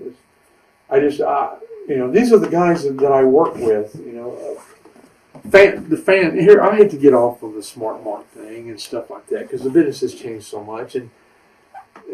But if you just can suspend your belief again, and I guess it's the nature of the beast. It's 2006. It ain't 1976 anymore. We have the internet and everything, and it's now. I guess if we had it back then, I probably would have done the same thing, and maybe turned out to be the kind of fan that we have today. But all I had back then was the aftermaths. We didn't know what was going on anywhere. But now you got the internet, you know everything. But I didn't want to know how they saw the lady in half, or how Houdini got out of the trunk and stuff. Right. It was kind of run. When I watch a movie on TV, I don't want to know the finish. I want to watch it and enjoy it. I don't know how I got off on that tangent. Anyway, ask me something else. Kevin Von Erich, we did a shoot with Kevin, and he told us that the newsletters blew a lot about their lifestyle out of proportion. Do you agree or disagree? Well, I don't read all the newsletters. You know, back in the day, the Meltzer letter was the thing. You know, that was the only thing for several years there. Right. And it would always get passed around the dressing room, and you know, Kevin's Kevin. He's the last of the family. I was just down in Texas 3 weeks ago, and he did a Piper's Pit for an indie promotion down there, and he brought his kid, who's like 17, to the ring. He looks exactly like Harry. That's what I've heard. Yeah. I've seen some pictures of his daughter. You seen his daughter? Nah. I heard about it. Isn't she a cheerleader? Yeah. Yeah. And I'm, you know, The kid's 17, he's jacked up already. I don't know what to say. And he's training. Yeah. But when it's, you know, it's in your blood. It's in your blood. Like my two sons. I have two sons. One who's currently he's 26. My youngest son just turned 19. My oldest son is married, and he had a granddaughter for us. And my youngest son just graduated high school. And I guess because of working with the Von Erichs in the McMahon family, the two wrestling families there, I have never once asked my boys, "Do you want to get in the business?" They were born in it. Right. Especially during the WWF years. They traveled with me every summer. I would let them pick what tour they wanted to go on with me, and they would go on a tour with me wherever they were. They've seen the world, you know. I'd take them by themselves. But we never had a conversation, do you want to be a wrestler? I just always figured that if it was meant to be, it was meant to be. And what happened, and about 3 months ago, I got my little territory down in Mobile now. If you want to call it a territory. We got a little wrestling school there, a little warehouse with just like you see all over the country, a little warehouse with a ring in it. And I was sitting there one evening, and in walks my youngest son, and he got in the ring and he's training now. And we've never had a conversation. I said, if it's meant to be, it's meant to be. He's doing very well. In fact, I brought his mama down there a couple of weeks ago to watch him, and it's scary. It's scary. If you got it, you got it. It's in you. It's going to come out, you know. And my God, blame it all on his roots. What about Missy Hyatt? What are your memories of Missy? See, I knew Missy when she was fabulous. You know, I first met Missy when she was in World Class, and she was managing John Tatum. Right. You know, and I got to back up a little bit because John Tatum, his real name is John Frankel. He's from Pensacola, Florida. He's Michael Hayes' best friend. So during that time, when me and Michael Hayes were all going to matches, there was John Frankel, John Tatum. So he was part of that little deal too. But Missy was a sweetheart. You know, we'd go over to their apartment. She'd cook for us, and she was just great. But wrestling being wrestling, things change.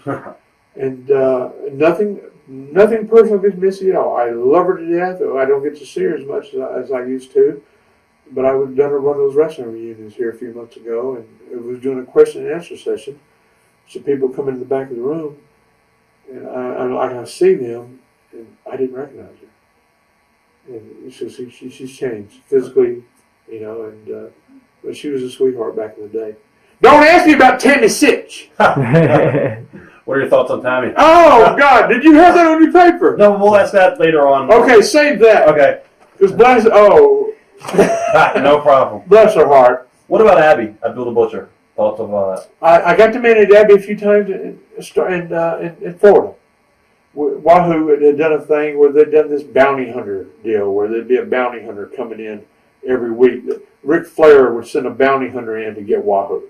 Mm-hmm. And Dory Funk Jr. came in. So whoever the bounty hunter was at the time, I got to be the manager of it. Right. So I got to manage Dory Funk Jr.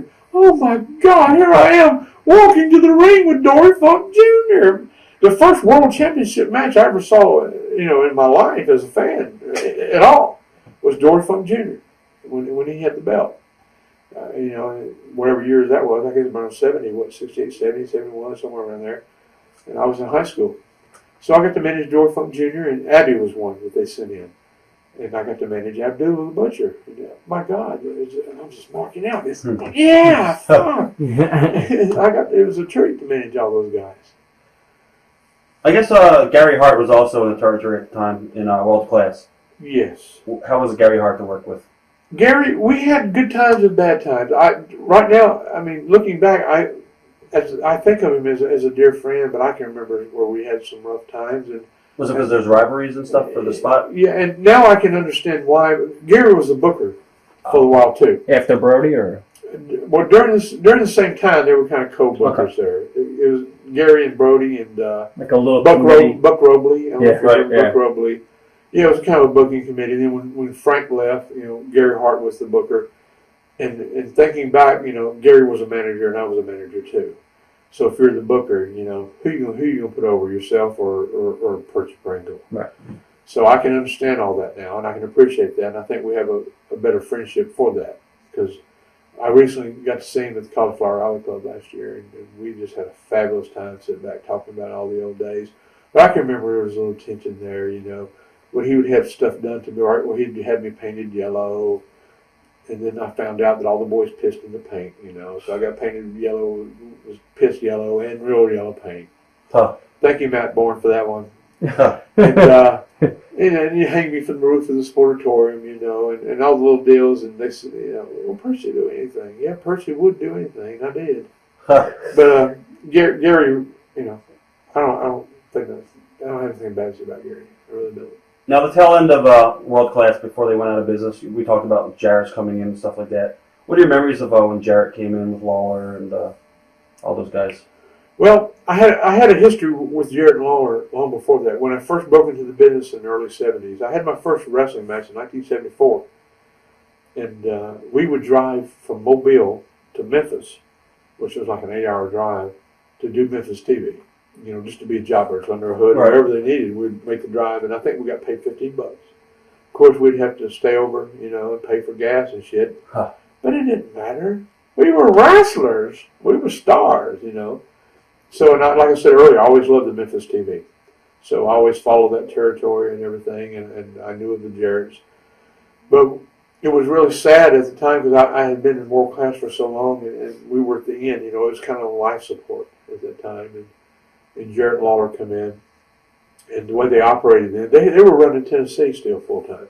So they would come in on a Friday. I remember we'd stand in our office at the Sportatorium, and you set your watch. Here comes their car. The renter car would pull in the parking lot, and out would step Bill Dundee, Jarrett Lawler, Jerry Jarrett, and little young Jeff. Jeff Jarrett was just a baby then. He was just starting wrestling then. They'd come in and they'd do the show on Friday night. We'd take TV on Saturday morning at the Sportatorium. And when that TV was over on Saturday morning, off they'd go back to Tennessee again.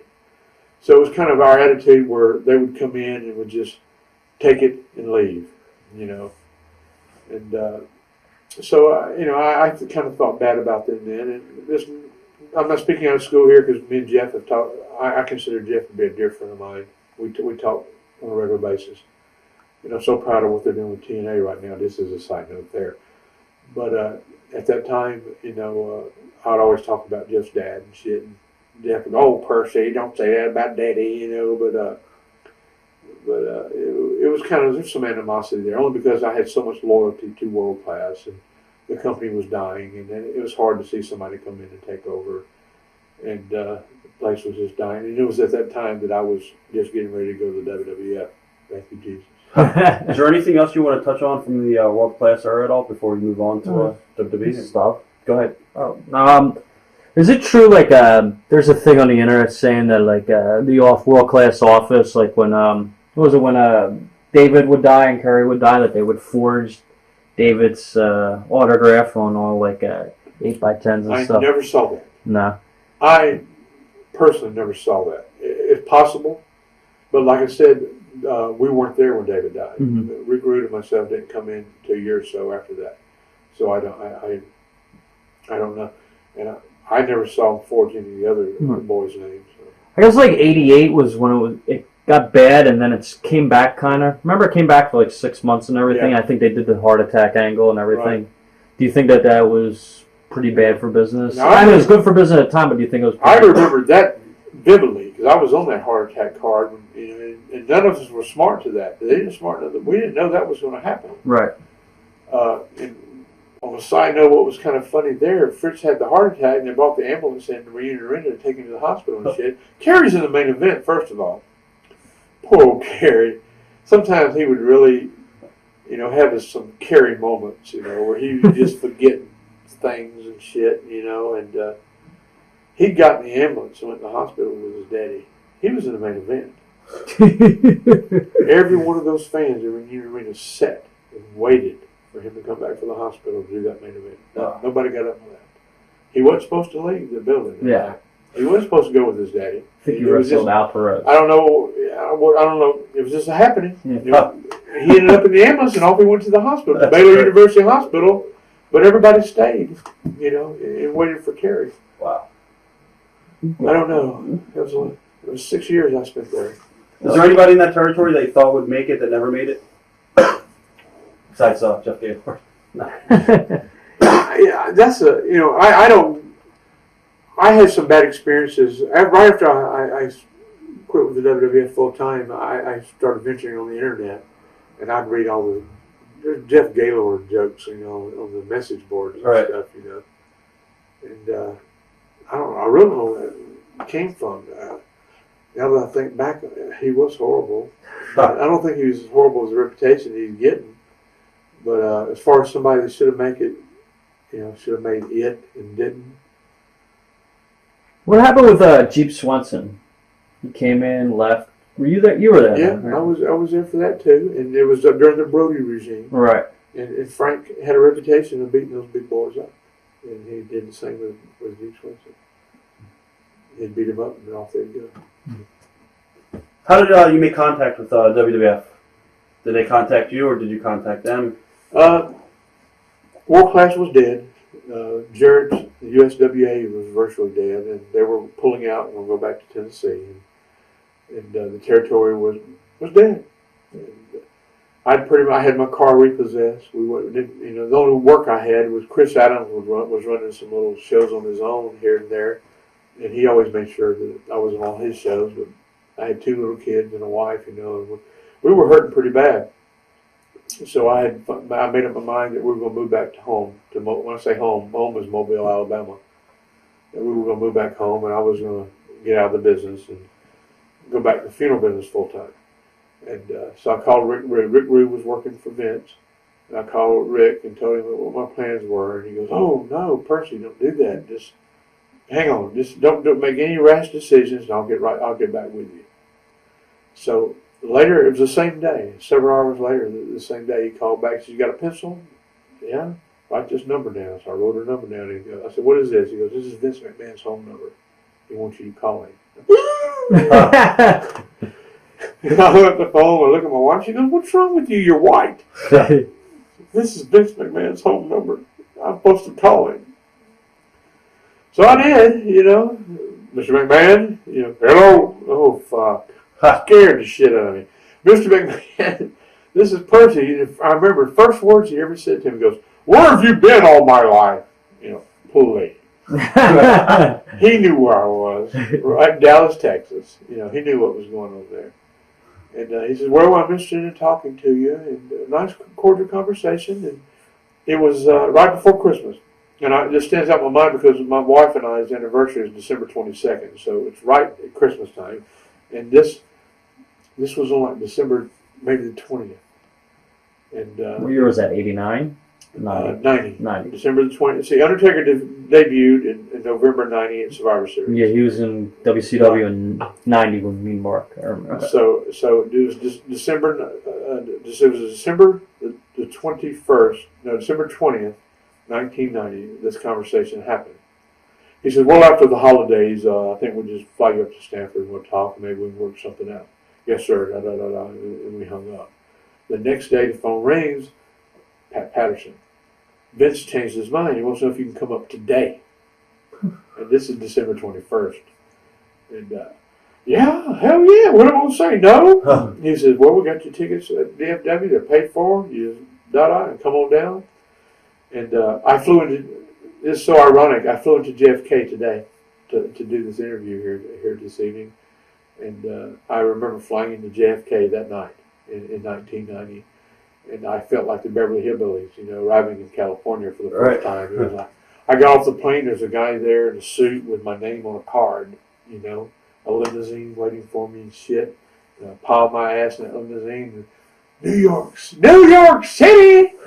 You know, it was, and off to Stanford we went, the first class hotel in Stanford. And Pat Patterson calls, says, Percy, sign for anything you want to drink, anything you want to eat, whatever you want, you just fucking sign it. It's all in courtesy, da-da-da. Vince will meet with you in the morning. So that I did. And Pat picked me up the next morning, which would have been the morning of December 22nd. Did you know Pat before this or no? No, I didn't. Just, Okay. I'm just, oh my God, Pat Patterson. Jesus Christ. So we go to the old Titan Towers before they built the new ones, before they moved into the new building. And I met the big boardroom, big table. I sat at the table with J.J. Dillon, Pat Patterson, Vince McMahon, myself. I came very well prepared. You know, I had some. I found out later I didn't need to do it, but trying to be the professional I've always tried to be, I had a demo tape of some of the stuff I thought was my best stuff that I've done through the years and to bring, you know, and a resume all typed up and everything. And we sat around and talked, and I'll just never forget another moment, you know, where I can remember like it was yesterday. Vince looks at the resume and he goes, glasses on, and there's no, you know, if you've seen Vince, Right. He goes, looks at Pat Patterson, looks at J.J. Dillon, he goes, he is a real mortician. Just like that. And I didn't think nothing of it. I didn't, you know, but they started laughing like hell. Ha, ha, ha, you know, ho, ho, ho, ho, ho. Vince was laughing and shit. And Pat Patterson, no, he didn't really do that. I had to throw that in. Just for Pat, I love you, Pat, he knows it. But and JJ, and I was going, what the hell are they fucking laughing at? This was the most serious point in my damn life, you know. Here's my chance to make it to the big time. They're laughing at me because I'm a damn Undertaker. I didn't have a fucking clue. Didn't even know, you know. Anyway, and they didn't smart me up to that either. We ended up, and Vince, Pat and JJ left. It ended up being just me and Vince. Vince stuck my tape into the thing there, and here I am sitting with Vince McMahon watching Percy Pringle on the TV. Oh my God. Well, anyway, long story short, Pat came back with a manila envelope and handed it to me and goes, here's your contract.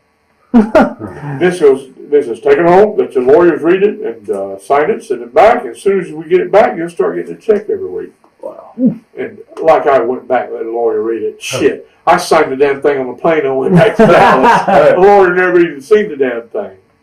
Signed the contract, I sent it back, and in a couple of weeks I started getting checks. So, and I remember that it was on December 22nd. I remember that because like I said, that was our me and my wife's anniversary, so I can't forget that day. Anyway, so about 2 or 3 weeks later, the phone rang, and it was J.J. Dillon. Well, we decided what we're going to do with you. Vince wants you to make your hair. Of course, I had the bleach blonde hair like Bobby Heenan all those years. He wants your hair black, coal black, and your mustache and your eyebrows. You're going to dress in a black suit and everything, and we're going to call you Paul Bearer, and you're going to be the Undertaker's manager. Paul Bearer. And it was just so different from what I was used to all those years. And I didn't like the thought of it all, especially when I dyed my hair. Because I had that blonde hair for so many years. I'm a natural blonde anyway, but not anymore. If you look close, you can see the gray. But I was born a blonde. I was always blonde, but I bleached it for all those years. Huh. So when we made it black, and I looked in the mirror for the first time, I told myself, "This ain't me." Huh. This thing, I hated it. I hated the gimmick. I didn't like it at all. So I debuted with the Undertaker in January of 1991. Our first TV was in Macon, Georgia, for the first time, and there were some really funny incidents there because he wore the big, he still does, wears the big long coat, and the hat and shit. And I was so scared I was going to get out at the ring and fuck something up, because you had to take his coat off, like I'd done all those years, and his hat and shit. So here we were backstage, me practicing taking the Undertaker's coat on and off. I must have done it 25 times. I said, Mark, let me do it one more time. And you got to remember, I managed Mark early in his career, so we already knew each other, So he stood there and let me take his coat on and off, on and off, on and off. So we finally got out in the middle of the ring, TV's on. We taped everything pre-taped in those days. How long was he doing TVs before you were his manager? Not too long, not 2 months, like I said, he started November 1990, and I was on the road with him January 91. Right. So it was just a matter of So he was pretty green to the amateur. Oh, yeah. So he was all new that too. He was with Brother Love, Bruce Pritchard for a brief time there. And I remember the first TV, when I took his coat off and took his hat for the first time, I stepped to the ring. And that's back when they used to have to do the enhancement talent. Every match was a job match. Right. They'd bring somebody in, 1, 2, 3. So I took his hat, took his coat, stepped through the ropes, and standing on the apron. And this job guy, I can't remember, I don't know who he was wrestling. I guess I could go back and look at the tape because I still have it.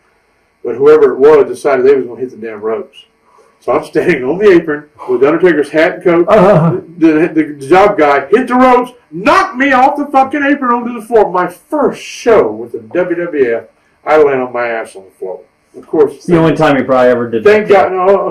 I don't know. I was on my ass many times during those. That was 14 years there. But that's how the Undertaker Paul Bearer thing started, and it was just a happening. I talked to her about things that are meant to be. It was just meant to be. And like I said, at first I hated the gimmick so much, but I think that when I got my first paycheck, I started liking it. And every check that came, I started liking Paul Bearer a little bit more and a little bit more. And man, what a run that we had all those years with that gimmick. How did you handle the transition from a territorial manager to a now worldwide superstar? What a question! It just happened. You know, I'm just a country boy from Alabama, and I still am. You know, I've been fortunate enough, and here I go again, blessed to travel the world over and over again and appear in front of 85,000 people in Wembley Stadium in London, England, and India, and Singapore, and all over the world. And the bottom line is, I'm still a country boy from Mobile, Alabama. I just, thank God, I've never got the big head or I've never considered myself to be a worldwide star or anything. That's just not me, you know. I go to Walmart, I go to the grocery store, and I don't think nothing of it, you know. I'll be buying shit. Paul Bearer, what you doing in here? You know? And that's when then they'll go, hell, I'm buying groceries just like you. Shit. So that's when I was really big, you know. Can't you see I have to eat? But, you know, I'm just Bill Moody from Mobile, Alabama. And it's just I've been blessed to live my dream since I was a little kid. And a lot of guys have worked their asses off welding or building houses. Nothing against that. There's nothing against having a hard, sweaty job, you know, and making a real living. But to live in the fantasy world of professional wrestling for over 30 years and do what and be blessed and the accomplishments that I've had, I'll never forget it. You know, I'll take those memories to the grave, and I'm proud of it. I'm very proud of what I've done. Who do you think's responsible for that? I mean, Rick Rude, obviously, that initial phone call, but when Vince McMahon hired you, did he hire you just as a manager, or did he go, this could be a person for the office, for the... A manager for the That's Undertaker. Yeah, because back then, you know, he was using a lot of the big boss man was a jail guard. You know, right? He liked to use the real deals there, and I was a mortician, so he took the. And I'm still a mortician. I still maintain my licenses to this very day. When you got comfortable there, did you think I should approach the office by saying, "Can I be a part of the office?" No, I had a name, man. I had a fucking name. I was the Undertaker's manager. I had it made. I didn't have to do shit. It said walking. Oh yes, you know. That's all I had to do. I had the best seat in the house with Hulk Hogan and Ric Flair, and I had a fucking name. Why did I want to go job in the office? I didn't want a job in the office. I never even thought about it at that time, because basically, and I've said this before, and I've told Mark Undertaker this, and he's well aware of it, especially during the early younger days. I was the highest paid babysitter in the world.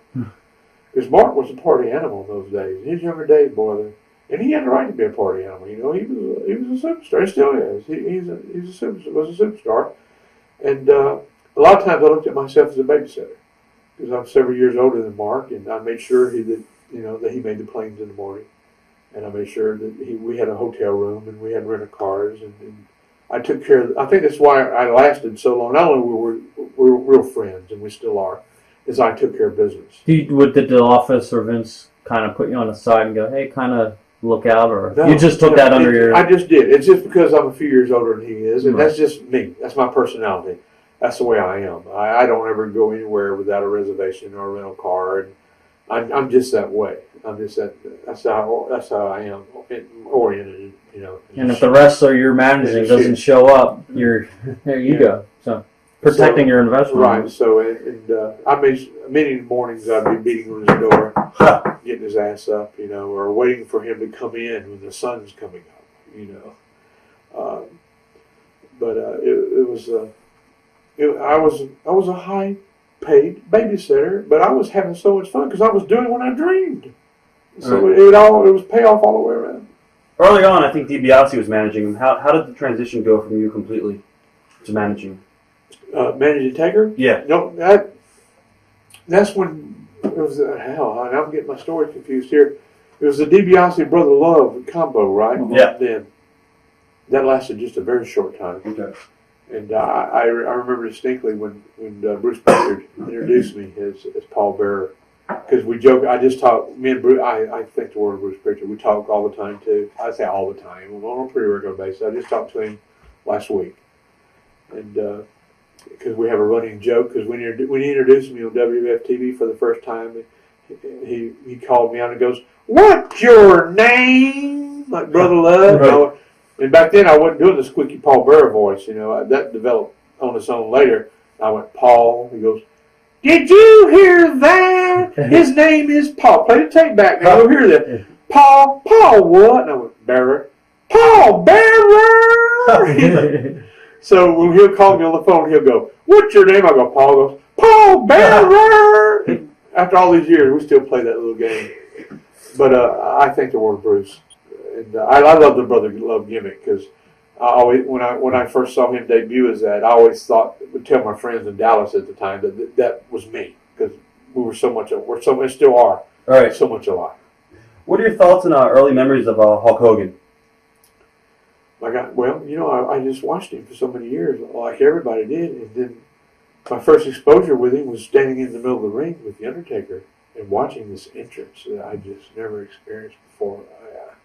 And never since, probably, I guess. When I was a kid, we'd go when I was like 12, 13. We call it the Hogan Chill. First time you see, it's like goosebumps. Yeah, exactly. It was crazy. And to be a part of that, and to be standing in the middle of the ring with the Undertaker, and here he comes.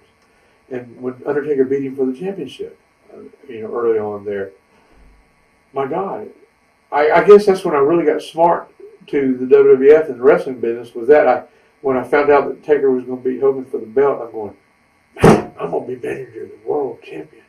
Oh, God, I can't wait to see my check. Because if you're manager of the world champion, you know, check came, it was the same as I always got, you know. Oh shit, that's a work too. My God, but it was awesome, you know, to work with Hogan and Flair and all. In fact, when I used to do the funeral parlor segments, I used to have them. Those were a lot of fun, and a lot of people that stuff wasn't scripted. You know, Vince always had a confidence in Undertaker. Myself, I don't think I ever done an interview or a promo or anything like that in WWF that was ever scripted. Wow. It was all, we'd have a bullet point now and then, but it was just turn it on like a light switch, like I talked earlier, and that's the way it was then too. And the same with the funeral parlor things. That's how that voice came about totally by accident. I never planned on talking. Oh yes, you know, I was looking for a change. I was watching some horror movies, you know, like Boris Karloff and stuff, and it just happened. It was a happening. But one that stands out particularly in my mind was a funeral parlor segment that I did with Hulk Hogan and Ric Flair. I have a picture on my wall at my home office of this too. Here I am standing on the set of the funeral parlor segment that we did. On my right is Hulk Hogan. On my left is Ric Flair. And I'm standing there. And we're doing our thing, and I'm thinking in my head, fuck, look at me. Here, I'm here with Hulk Hogan and Ric Flair. Where can I go from here? Seriously, what the fuck can I do in this industry that could top that? Then or now? Right. You're with Hulk Hogan and Ric Flair, where can you go from there? Down. Buried in concrete. Was Hogan good with Undertaker as far as like, you know, giving him what he wanted and stuff like that? Yeah, he did. You know, Hogan was a man, and I don't think he really wanted to to do what he did, to do the favor for Taker at the time. In fact, he was so serious, he got back to the back after the match was over and acted like his neck was hurt and shit. And they called an ambulance. There wasn't a damn thing wrong with him. He was just trying to take a little pain away there. But it wasn't a long run, which of course but it was just the fact that nobody was beating him, at that time. And right. It really kicked off the Undertaker's career there. Which here we are. My God, it's 2006, and I watched SmackDown tonight, and there he is. I'm going to ask you my next question. Actually, why do you think Taker's been able to stay on top all these years? I think it's the constant, renewal of his character. Going the American Badass gimmick that he did. He's always changing. For the first 5-6 years, we done basically the same thing. And then he started doing the American Badass. I was with him the first time he got his first tattoo. I'll never forget it. It was in Las Vegas. Took him 8 hours to get that first piece. And people, they say, "My God, Percy, you've been with the Undertaker for 14 years. You don't have any tattoos?" Well, hell, we got to earn here. And we got shit here. And we got shit here. Yeah, I got tattoos. So you don't see them, but Percy, I got pierced nipples too. You want to see them? I'm sorry, it's Jim Cornette. Oh hell, I'm gonna get a call off that one, ain't I? Do you think Taker takes the business too serious? Some people say that. I don't know how true it is. Yeah, well, I don't know if he takes it too seriously, but my God, he's made such a fantastic living at it, and he's made such a name for himself. It's a business, and he treats it as a business.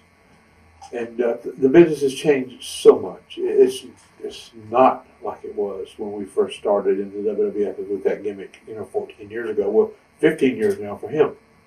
He just celebrated his 15th anniversary this past November at Survivor Series. I mean, who can say that they've been with that company for 15 years And on top. Nobody. Right. Nobody. Hogan, nobody. Nobody's done it. Doesn't he have the WrestleMania never been defeated? Never been defeated. And we shall see what happens this coming one. Why is that? Is he a good politiker, do you think? Or just... I don't know. I guess it's a combination of a lot of things. The loyalty, his friendship with the family, and he does a good job. He's box office. He puts asses in seats. Right. And it's a combination of everything. And he's such a fantastic guy. I'm certainly not. I don't have to kiss ass anymore. I'm way past that point. I never was ass kissed anyway, and I'm sure not doing it today. But he's a tremendous family man and friend and human being. And I mean, you can sit with him. He can be right here with us, and we'll be just having just as much fun as we're having right now. We talked earlier, you said about Vince, home runs, foul balls. Obviously, Undertaker a home run. What are some of the foul balls, would you say? Katie fucking Vick. Oh, yeah. I hate that dead bitch. I swear to God, that was one of the worst things that I've ever seen, and probably still is, in the business. When I saw that segment of that Katie Vick shit, and y'all know what I'm talking about. Right. I'm still not over that. And I don't even know who wrote that shit, but it belongs in the fucking sewer, Yeah. That was pure trash. And we see trash, like I said, I don't watch the product all the time, and I'm not here to criticize or critique or anything. To each his own. Like I said, it's 2006. We have a different type of fan these days, a different type of mindset.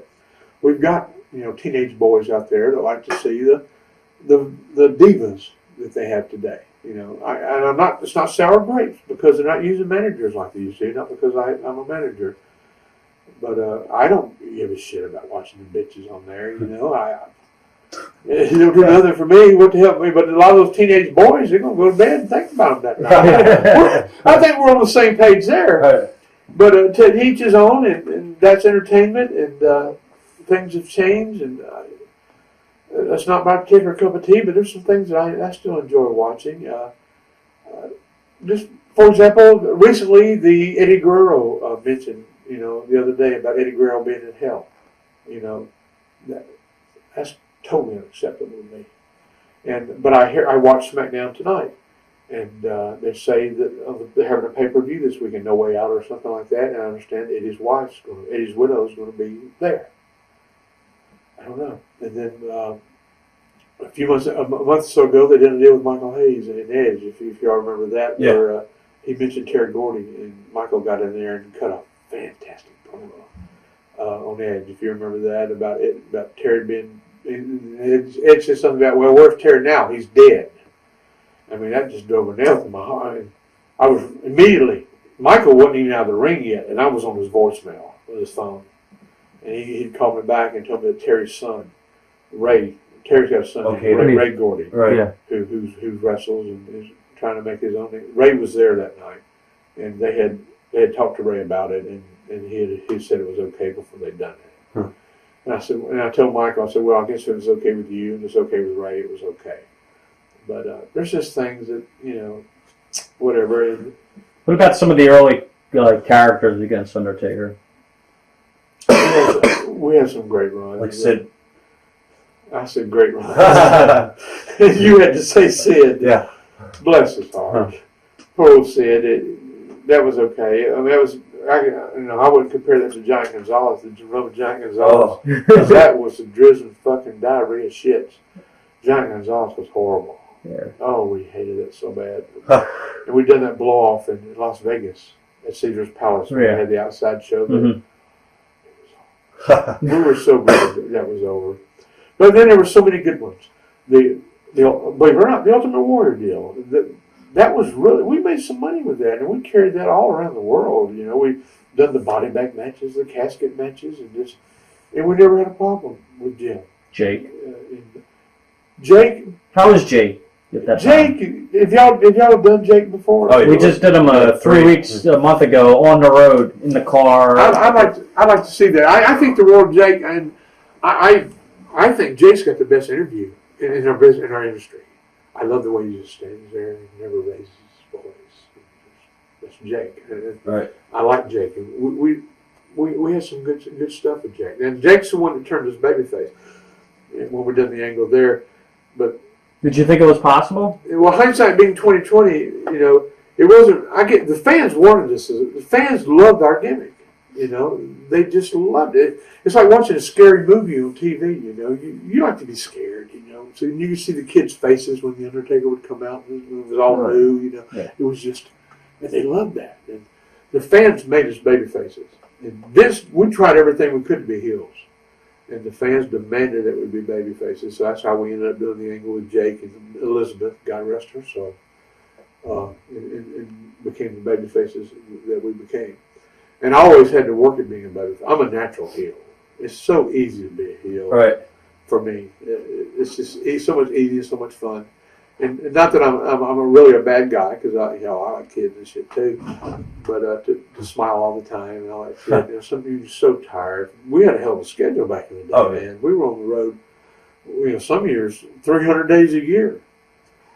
So people don't understand how tiring it is being on the road, away from your family and stuff, and you come right off the plane and you're tired, but there's the fans there waiting on you, wanting your autographs and your pictures, and you've got to take the time to give back, because if it wasn't for the fans, it wouldn't be us. Also, they did the angle with Brian Lee. He came in. He was the Undertaker angle. Why do you think that bombed? Because it was a shit. Well, first, Brian Lee is the Undertaker's best friend at that time. Right. I guess they still are good friends. But at that time, he was his best friend. Brian Lee was his best man in his wedding, his first wedding. And so they had a real connection there. Was this after ZCW run or before? It was after. After, okay. And I never was real too hot on it. It was there. It was a little filler there. Right. But we had some great shit with Yokozuna, God rest his soul. Some great stuff with him, and Kamala as well. Right. Some real fun stuff with Kamala. Where we built we did segments every week where we'd be building Kamala's casket. And Kamala, we've already talked about my history with him. Kamala, in fact, we just talked about this a few days ago when he came down to Mobile for one of my shows. He hated being, locked up in the casket. Who wants to be locked up in the casket? Me. But Kamala, he's so funny because he said, I ain't getting no casketus. He wouldn't say casket, he'd say casketus. I ain't getting no casketus. So Vince, and his typical Vince humor, as soon as that match was over, Undertaker puts Kamal in the casket, and we nailed the lid shut. Take him to the back of the back behind stage and just push him back there and leave him there. You know, this is a little typical Vince McMahon rib, you know. Wow. But and there were so many that we had, and then the time with the Yokozuna deal when the Undertaker died and rose to heaven. Y'all remember that one? Yeah. That was at Royal Rumble in Providence, Rhode Island, I believe. I think it was Royal Rumble. Like 30 guys beat him up. He opened the urn and let the green smoke come out. Undertaker rose into heaven. Then he came back. He's still here. What are your thoughts on Bret Hart? What was Bret like? Oh, I love Bret. I just saw on the show tonight where they're going to put him in the Hall of Fame this year. Right. This year, 2006. I've never had a problem with Bret. I love the Hart family to death. I miss Owen tremendously. What a fantastic guy. The night Owen passed away, I'll never forget that. The Undertaker was wrestling Steve Austin that night. We were in the main event that night. We had to follow that. And I'll never forget standing at ringside. I'm getting goosebumps now thinking about it after all these years. And I couldn't help but to look up. You know, Owen's blood was on the canvas right in front of me in the corner where I was standing, and I had to look up. And it would just seem just impossible that something like that could have happened. What a horrible accident that was. Do you think, looking back, the show should have went on, or? Yes. Yeah. Oh, most definitely. Yeah. And I guess that's because, you know, the old school show must go on deal, Right. the attitude that I had. And yeah, from my point of view, yeah, the show had to go on, and it did. What are your thoughts on the Click and Shawn Michaels back then? You know, I was fortunate, like I said before, I never had to worry about a lot of things because I was hooked up with the Undertaker. So I didn't have to worry about clicks and shit. Did they ever clash because of the power struggle? You know, and it was a real click. You know, they helped me out together. It was pretty much the real deal. But being hooked with Taker, I didn't have to worry about clicks and shit. I had it made, man. I was so fucking spoiled, and I didn't realize how spoiled I was until the last year or so. So I've had to start working the independent circuit and shit. And hell, I was spoiled for 14 years, spoiled shitless, and I appreciate it now. Did Taker and Shawn ever butt heads at all? You know, I heard a rumor where they did at the Montreal incident. I didn't see that. Right. And I don't see everything. I don't have eyes in the back of my head and shit. But I don't remember that happening. I just hear rumors of it happening, and I never know that ever happened for real. What are your thoughts on that whole entire deal? For years and years, from the moment it happened. In fact, I remember me and McFoley, we were riding together that night, and we argued all the way back to the hotel that it was a work. I was confident it was a work. And for years, I was confident it was a work. That's what we would argue. I think it was a work he didn't. And I swear, here we are, 2006, and I'm still pretty much, think it's a work, I don't know. Maybe it wasn't. Maybe it was. And here, for me, here this is coming from me with all the experience I've had in this business and shit. And I just found out a year or so ago that the Andy Kaufman Jerry Lawler thing was a work. I thought that was real. It's so nice to believe something. That was a work? Yeah. It's so nice to believe. Like the recent thing they done with Jim Ross. He was sick. We don't have to have that surgery. And they done that deal on television. People went fucking nuts there for a while. How could you do that to Jim Ross and all that stuff? Right. They believed that. Well, they still do. And it's nice to believe in our business every once in a while because there's so much unbelief and so much bullshit. It's nice to be able to go back and enjoy and suspend that disbelief. How did Vince change over time? Since when you first got there to near the end? Because, the company really went through huge changes with the federal investigation and then the ratings with NWO and WCW, and then he kicked their ass and, pretty much was on top again. From my point of view, I sit in a different chair than a lot of people in that company, like I said, because of my being so spoiled with Undertaker. Towards me, he never changed. I never saw really a personal change. I know when we were there during the steroid trial and all that, I know it was taking a heavy toll on him, mentally and everything. But as far as an obvious, just a change in Vince, I never saw that personally. He's always and still has been a first class guy with me, and has come to my rescue many times through the years. And this is it. Switch tapes? Yep. Cool.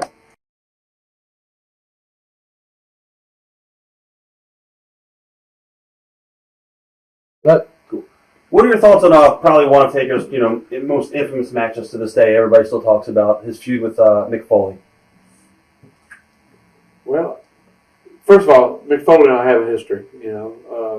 He started in his early days. He started in Dallas in world class, and so we go back a long way. And Mick's Mick,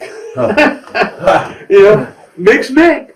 He likes that shit. And I was there that night. The Hell in the Cell deal, and I was walking before the show and early in the afternoon. We were walking around the ring, and he was telling Vincent Taker what he wanted to do. Vince says, "You want to what?" "I want Taker to throw me off the top of the cage, and I'm going to land on that table." "You want to what?" "Are you sure you want to do that?" "Yeah, I want." "No, I don't think you should do it." Vince didn't want him to do it. But Mick being Mick's Mick, he wanted to do it. Wow. And needless to say, that's all history now. I don't think that'll ever be topped. But I think probably the most fun that I've had during the Paul Bearer gimmick with the company there was when I was managing him when he was Cactus Jack. We had so much fun. Every match, every interview was just fun. It was fun. With Taker, nobody else could see it. I would try to do my best to make Undertaker laugh, and I would. Right. He'd come back with his bottom lip bleeding, me doing my shit, keep him laughing. But Mick Foley would mean he had the Cactus Jack mask on and stuff, the Mankind mask, that you couldn't see him smiling and shit. But we had so much fun. He's called me Uncle Paul. "Oh, Uncle Paul! Oh, yes!" And it was. And then we had Terry Gordy in there with us for a while as the executioner. And I remember one interview in particular. This probably won't mean nothing to anybody but me, but it was me and Mick Foley and Terry Gordy doing a promo. I got Mick Foley on one side, Gordy on the other side with his executioner hood on, with his axe and shit. If y'all remember the gimmick they had him in then. And I'm doing the talking, and I'd say something, and Mick Foley would say something, and Terry would go, "Oh, hell." Just like the typical Freebird Terry Gordy. And when he would say, "Oh, hell," I'd go, "What'd you say?" You just had to be there. But Mick's Mick, and I miss him a lot. We used to be in constant contact all the time. I haven't talked to him in a long time, and I really miss him. And maybe we'll hook up again pretty soon. Were you a Taker for the switch to managing Kane and Foley? Do what now? Were you and Undertaker, I guess against the idea, or were you guys? Me, man? No. No, we needed a switch. We needed a refreshing gimmick at that time, and what stands out in my mind there was the last time that I managed Undertaker before we done the turn. We were in Scranton, Pennsylvania. Huh. Scranton, Pennsylvania. Nothing in Scranton. You folks in Scranton watching right now, I hope there's somebody out there that's bought this in Scranton, Pennsylvania. We were at the CYO Center, yeah. ECW right now. Oh, bless you. You've been there. I've been there. Horrible. No offense. You got a better place now. It's a high school gym with a balcony. But it was a horrible thing, and we were getting a little off the wall then, I'm Catholic myself. I got Jesus around my neck. Thank God, He carried me around the world many times. But the priest came down and said, "Well, we don't want none of the sexual innuendos and stuff like that." I got a good story about the priest and that. Go ahead afterwards. Oh, you got a good story about a priest? No, in Scranton. Oh, bless your heart! Turn the camera. Let's turn the camera that way. What? No, we'll He's go. got a story about a priest. This might make you some money, son. Never mind. Okay. Never mind. We won't go back. But go ahead. But anyway, back to I don't forgot where we were. I was going to say Stanford. Scranton, Pennsylvania. But anyway, they came down on us for some, some of the rough stuff that we were starting to do in the early days, some of the language and shit, And we all hated Scranton so bad because it's such a horrible place to go. Nothing personal, but we were doing I was managing Cactus as Mankind, and and we were trying to kill the place. We didn't want to come back. Right. And I remember handing him the microphone. He goes, "Uncle Paul, he wants me to suck his thing." You know, that was the last time that we were in Scranton to see Wild Building there after Mankind said he wanted me to suck his thing. Oh, but what happened was we were there, and ECW would run in Hazleton in the same diocese, and the priest came to the school in Hazleton, and Dudley's were on the thing with the crowd, "Fuck you, fuck," and they went on about like, fuck, and the priest was hearing, he busted in front of the crowd, "Get that motherfucker," in front of the priest, and ECW was banned from all archdiocese buildings in Northeast Pennsylvania. So we had to go to a worse place than the CYO Center. Oh, yeah. It was We had to go to a worse place. worst place? Yeah, we were banned from all Catholic buildings in Northeast Pennsylvania. ECW. Oh, it was. How could it have been any worse than that? Oh, it was. bad. It was bad. It was the Kingston Armory. Yeah. It was bad. Unfortunately, I never had to go there. Huh. Maybe. Well, there's indie shows I'm there. not so through yet, you know. Maybe I'll hit there before it's over.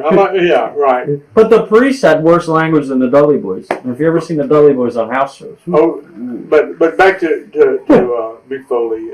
What a fantastic talent and a great family man who loves his wife and children dearly. And I love him to death, and I miss him a lot. We had so much fun. So much fun. What are your thoughts on Glenn Jacobs? Glenn Jacobs, the almighty Kane. You know, Undertaker and myself, we'd be riding down the road, you know, back in the early years, and we'd always try to talk about different variations we could do with our gimmick and stuff, and we came up with the idea of the brother. Because looking back now, some of that shit was pretty far out, you know, the funeral home burning down and killing the parents, and some of the stuff that we did. And people ask me what I thought about when we done those things. It was fun, you know. I wasn't thinking of. I was looking a little bit different than what you folks out there were looking at, because I was a part of it. I didn't think nothing about, you know, Glenn Jacobs, Kane slamming Undertaker into the casket where his mother's bones was. Shit, you know, hell, I'm a real mortician. I didn't think nothing of it, but it was pretty far out. But back to the original question. Taker and myself would be riding down the road, and we came up with the idea of having a brother, and came up with some storylines, but we didn't know who it was going to be. And just right time, right place, we went down to Smoky Mountain Wrestling for Jim Cornette. And Taker was booked against this guy named Unabomb, and Glenn Jacobs. And after we worked a couple of days down there, and as we was going back home, you know, we kind of looked at each other and went, Kane. Glenn Jacobs. You know, we kind of said he would be perfect for that. So we took his name back up to Vint, and the next damn thing went down. Jerry Lawler's got him up there as his dentist, Isaac Yankum, you know. And then he was a fake Diesel. But once he put that Kane mask on, it was just a natural. Right. And I've said this so many times before, if I have anything at all to say about Glenn Jacobs, bad. He's just so nice of a guy. He's just too nice for his own good. He's just a fantastic guy. I love him to death. And we had so much fun, too, on the road. Why do you think he's been able to stay on top so long, too? First thing that comes to my mind when you ask that, I guess is, you know, it might be the rub off the Undertaker. I'm sure that has something to do with it. But on his own, he's a fantastic athlete, fantastic human being. He'll do anything that they ask him to do. And when I heard they was going to take that mask off, I just went, oh no, that's just going to kill it. I'm so happy that he's better now than he ever was in my book. You know, whatever my book's worth. How does the change to the attitude affect your character? To the attitude? Yeah, how they got a little bit more edgy. Well, when the main thing happened when Taker became the American Badass, you know, Paul Bearer just didn't fit in there. I mean, what are they going to do?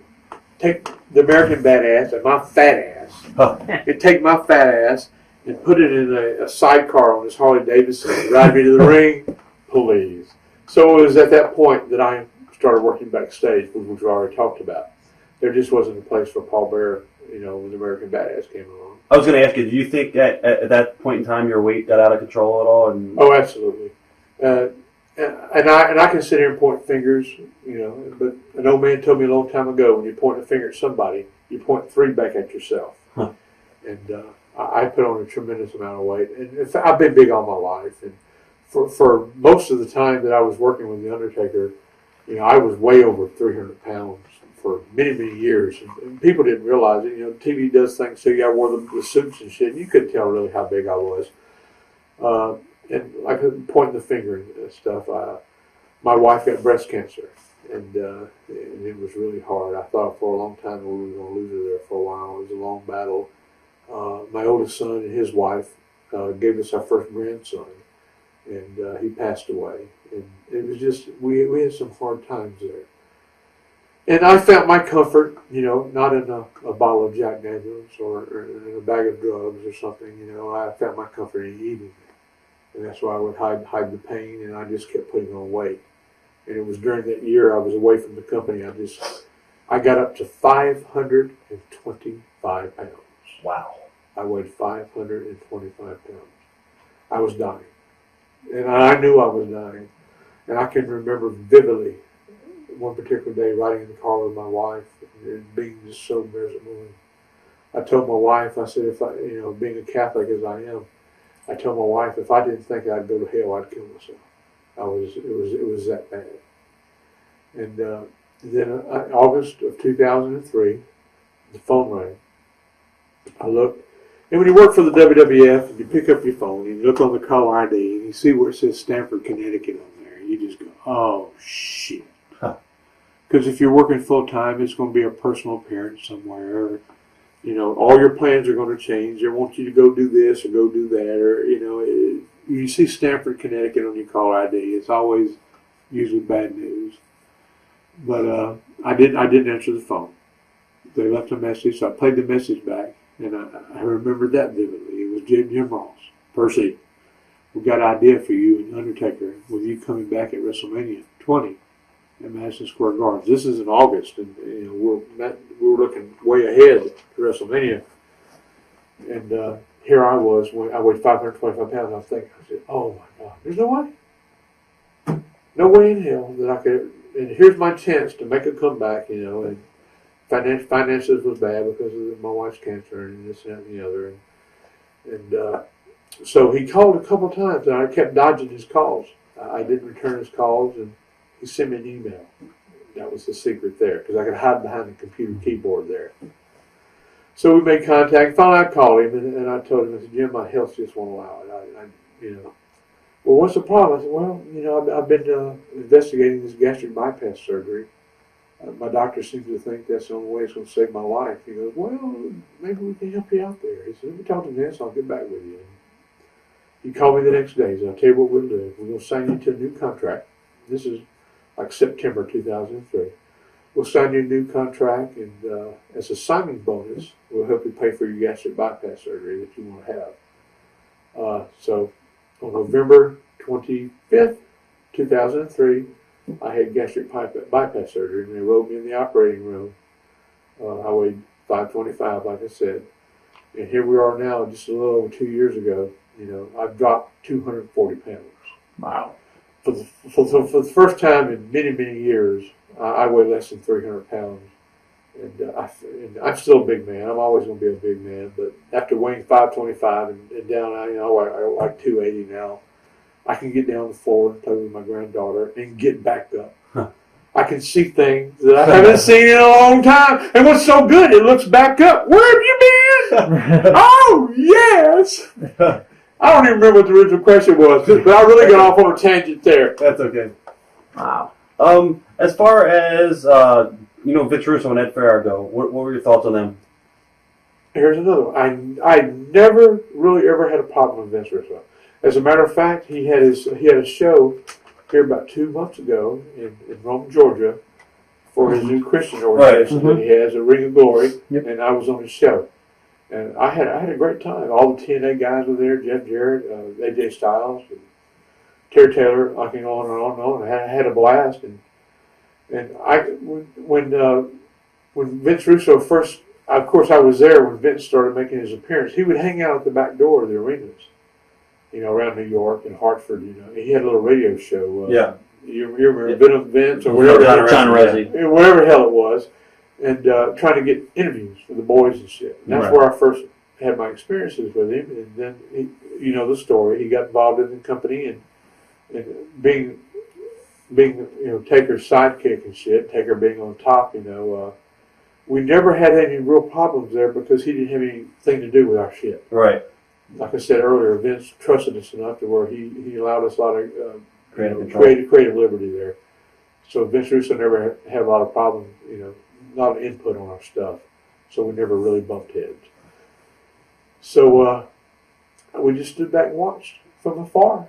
And watch what he did and what he done.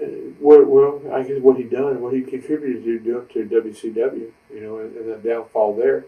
And people say Vince Russo killed WCW. I wouldn't say it was entirely Vince Russo's fault. It was a number of things. Oh yeah. One person didn't do that. It's a combination of a lot of things. But we talk. Me and Vince talk every once in a while. Like I said, I was on the show and similar to the other guys you've asked me about, I don't have any personal problem with Vince Russo at all. I don't. I really don't. Thoughts on Bobby Heenan? I love him. He's my brother. I love him to death. He was always my hero when I first developed the Percy Pringle gimmick. The jackets and the blonde hair and everything. It was Bobby Heenan. And just a few months ago, I got to sit with Bobby at one of the wrestling reunions up here in the Northeast, and I got to sit just me and him by ourselves. And I got to tell him exactly what I think about him. How much I love him and how much that he meant to me, still does mean to me, and to my character and all that. And it was a very personal moment. And Bobby Heenan, we love him to death. No bad words for Bobby. Thoughts on Tammy? Tammy Wynette. She was married to George Jones. If anybody knows me, knows I love country music, and George Jones is my favorite country music star. He stopped loving her today. You are talking about Tammy Wynette, right? Tammy Sitch. Tammy who? Blonde hair girl. Oh, Sitch. Bless her heart. It was another case of probably wrong time, wrong place. Tammy and Chris, they were very young when they got their break in the company, and I was established there with the Undertaker, and they came in and they were just young and just full of piss and vinegar, and she had an attitude, and I just didn't like her attitude, and we just constantly bumped heads all the time.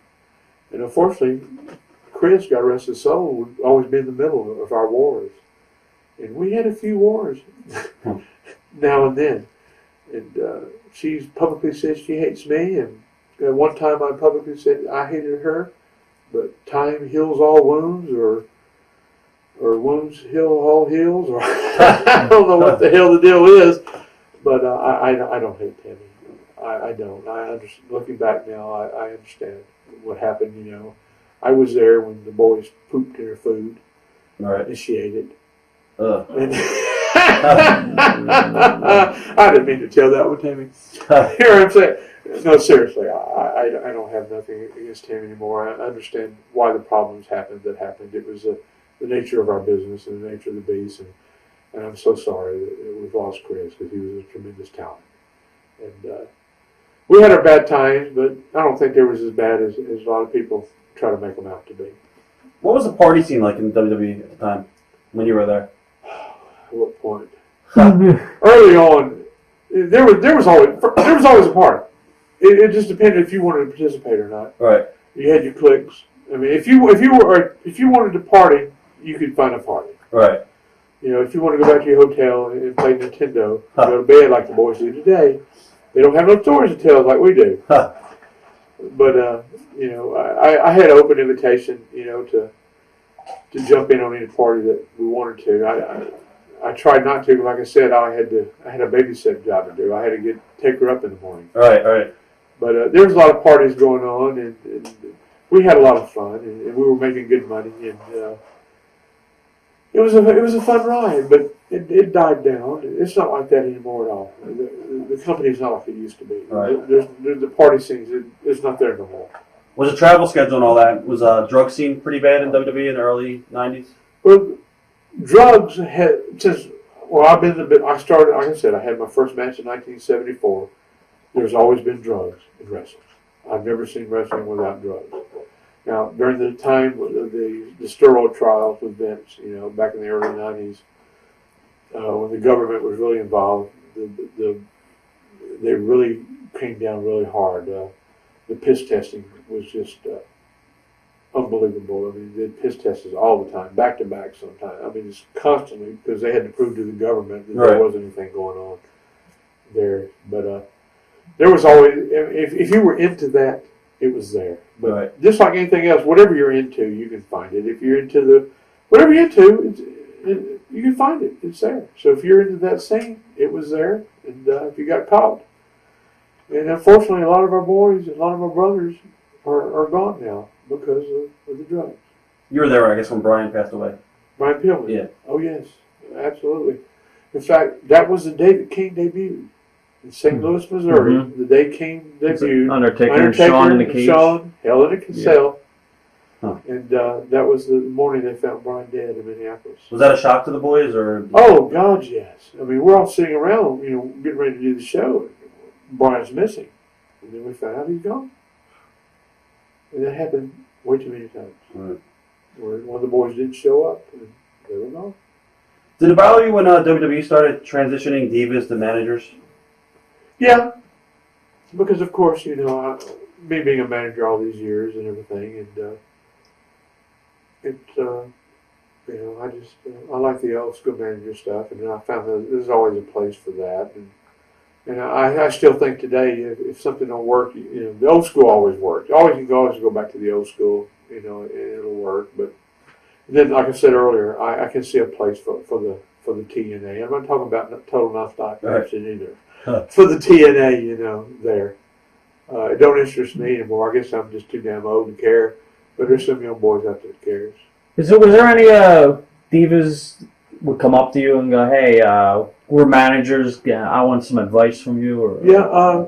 Who was most receptive to you? Trish Stratus, Mm-hmm. when she first started, and what a sweetheart. And I haven't had a chance to talk to her a long time. And they're coming to my hometown here in a couple of weeks. I'm going to go down and get a chance to visit with some of them. But I remember vividly telling Trish Stratus when she first started that I hope she never changed. And I hope she hasn't. I haven't talked to her in a long time, and maybe she hasn't.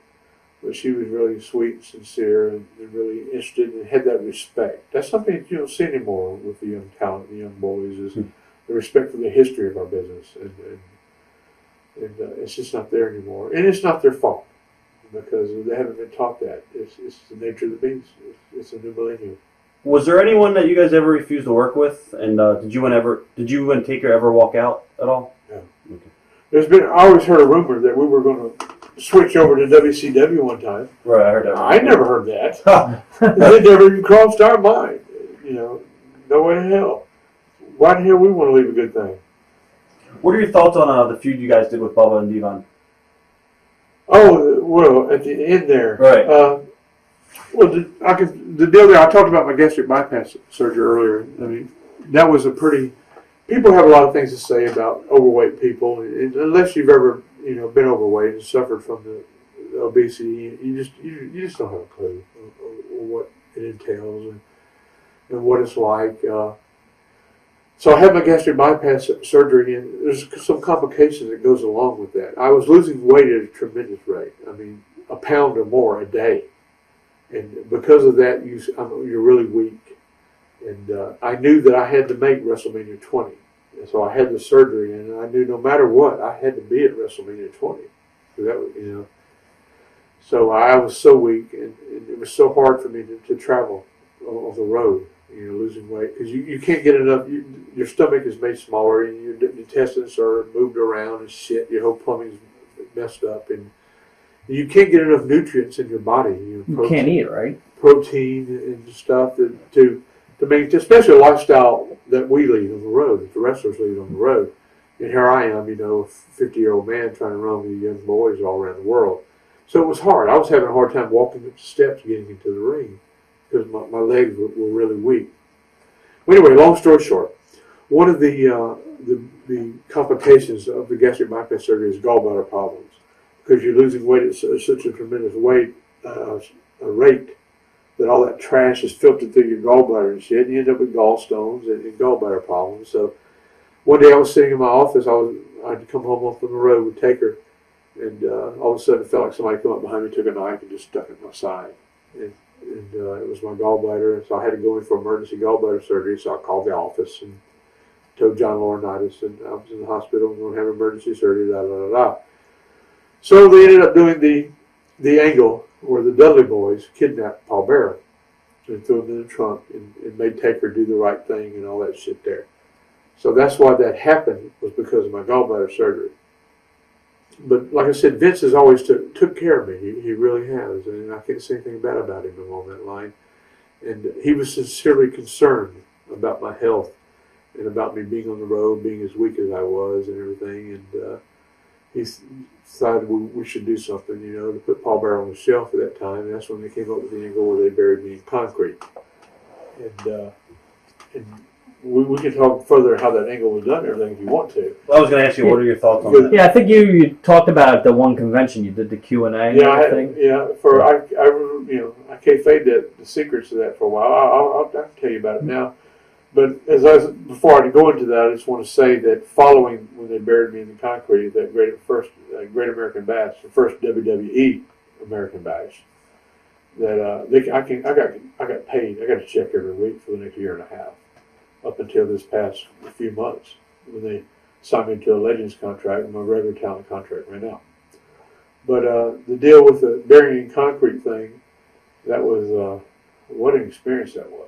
Because I get asked about that all the time. How was that done? Were you really buried in concrete? Yeah, I was buried in concrete. You seen it on TV. It was a glass was like that. It was a glass crypt. Shit, it was a real concrete mixer, and it was mostly real concrete. But they did have some oatmeal mixed into it, to give it the texture and shit. For television purposes. But it was basically real concrete, and we filmed that. We pre-taped that earlier in the day with me in the box. And I was sitting in the chair, and in my right hand I had a button that I had to keep pressed down on my hand. And if I ever let go of that button at any time, they would come in with sledgehammers and bust the thing open and get me out. It was that dangerous. The button was hooked onto a light that was off the side of the set. And if the light came on, they knew I had an emergency and they were going to come bust me out of it. It was pretty serious. Because that damn concrete truck, anything could have happened with that. Could have been a malfunction or anything. I was going to ask you, did anything go with your Owen Hart flashback? Yeah, I was scared shitless. Did they give you did they give you a choice? Do you want to do this? Obviously, they probably. Yeah, but hell, I wasn't going to say no. Huh. I never said no. But looking back on it now, do you think it was smart to do that with knowing that accidents could happen? Well, thank God it didn't happen. All right. Maybe love of the business. That's why certain people do it. But exactly how we did that is that, like I said, we pre-taped it, and I took the concrete up to about here, right to my nose, and that's where the pre-tape stopped. And then they had this big suction machine, like a machine that sucks out septic tanks and shit. Right. Come in, it was going to suck out the concrete out where I could get out. The damn thing wouldn't suck the concrete out. So here I was stuck in a damn concrete crypt, and I swear I couldn't lift my legs, I couldn't lift my arms. It was so heavy on me. So the only way they got me out, they just had they put plastic on the floor, opened the door, and let the shit pour out, and my fat ass went right on the floor with it. So what they done, they had a look-alike. Can you imagine a look-alike for me? Huh. But they brought in a look-alike from Hollywood. He's a Hollywood stuntman that's familiar with doing those kind of gimmicks. And so during the live show, when you saw Paul Bearer in the concrete crypt, it was the look-alike. It wasn't me. So when they showed the close-ups, it was what we pre-taped earlier in the day. Right. So it was the magic of television. I was already on a plane going back to Alabama. Did you get a bonus? When the actual show. I got paid for another year and a half. Right. Afterwards, I guess you could call that a bonus. Wow. But it was and Undertaker wasn't even there for the pre-tape. All that was done. Undertaker's part was all done live with the look-alike. Right. It was just they cleared the building. Nobody was in there and shit. But I understand a little fluke happened when they uploaded it to the satellite. And some people, y'all hear about it sometimes, once they could pick up the satellite feed from WWF, and somebody picked up on the feed that they had sent to the satellite to go to Stanford. Huh. And there was some shit come out on the internet about it and stuff. But that's the true story. That's exactly how that happened. What are your thoughts on Paul Heyman? I never have really had a lot of relationship with Paul because we were always in different places at different times, and the only place that we were always aware of each other because we were peers more or less as being managers in the business. But my only working with him was in WWF, WWE. You worked in the office and stuff. Like you talked about the pressures of being in the office. How was John Laurinaitis? We've done a lot of interviews with people that say he's very cutthroat and You're not. Damn it! But you got to be to have that job. You've got to be that way. There's no way in hell that you can have that job that he feels that position. That's his job. Right. He's between Vince and the talent. It's his job to be the bad boy. He's the bad boy. He plays it well, As far as myself, we never butted heads or anything. He was always straight up with me and shit. Unfortunately in wrestling, there's certain positions that you have to fill, and that's one of them. Being in talent relations, where you got to be the bearer of bad news and hire and fire and slap hands every once in a while and fine, and that's what you got to do. A lot of politics in that office? Yeah, I guess so. But it's like that in the corporate world, too. Absolutely. It's a business, just like anything else. And once again, I'll mention I was kind of immune from that because, thank God for the Undertaker! He always took care of me. How did Steve Austin change over time? Did he let his success go to his head at all? Or is he always... I don't know. I mean, you have to change, under those circumstances, making the money that you make, becoming a millionaire, and becoming a household name. You have to change somewhat. But Steve, when I see him, he's the same old Steve that I knew in Dallas, and I'm Percy, and he's the same old Steve. But to other people, they see a big change in him, but I don't. I like Steve a lot. Speaking of Austin, his trainer, Chris Adams, are you surprised at what happened with him? Yeah, as far as, I guess his roommate shot him, I guess. You were in the car. Yeah, I was in the car with his best friend. That killed him. Yeah. 2 weeks ago. He's the promoter of those shows. He was telling us the story. It's just crazy. I'll tell you off the camera. It's nothing exciting, but it's a pretty crazy story. I heard he was kind of like that. What was the deal? Was the deal with his wife with the prostitution? Did that happen when you were there, or you were? I just heard about that. Yeah, you were gone already. Right. Once again, Chris kept me working. Like I said earlier, right. When World Class was down and shit, he was running his independent shows. Was that Big D or? And, who ran Big D? I thought that was maybe Gary Hart. Yeah, maybe. Hell, I don't know. Seemed like there was all these little groups. Yeah, there was, and just like today, all these little groups everywhere. Right. What are your thoughts on Triple H and how he rose to power? Once again, I hate to sound like a broken record. I've never had a problem with Hunter. None whatsoever. He's always been very respectful to me, and because I'd been in the business a long time. When he started, he was always, treated me right, and respectful to me, and pretty much stood on the game. Yeah, and I mean, what do you expect? He's married to the boss's daughter, right? And what can I say? I mean, take it as it is. And as far as Stephanie goes, when I started to work for the company, Stephanie was like, oh my God, 14, 15 years old. So I've known her since then. And I think she's a sweetheart. And when she sees me, it's, right. And the same with Shane. Shane was just like a freshman in college when I was first started. And he used to have fun running with the Taker. Stanford didn't have a lot of bars, so we'd slide down New York way. Oh, never mind. I guess I'm never coming back, am I? Are you surprised guys like Terry Funk and Flair are pretty much still on top? No. They belong. Like I said, I've always been a Flair fan, and Funk too. I've become more of a Terry Funk fan in the last year or so. So I've been working some independence with him. Right. And getting to know He's the best. He's like our favorite. Yeah, he's fantastic. He really is. I want to sell him with y'all. What are your thoughts on the lack of kayfabe today in wrestling? We talked a little bit about it earlier. It's gone. It's dead. It's buried. It's not coming back. I hear a lot of people, oh, yeah, it's going to come back. No, it's coming back. I always think of the movie The Wizard of Oz.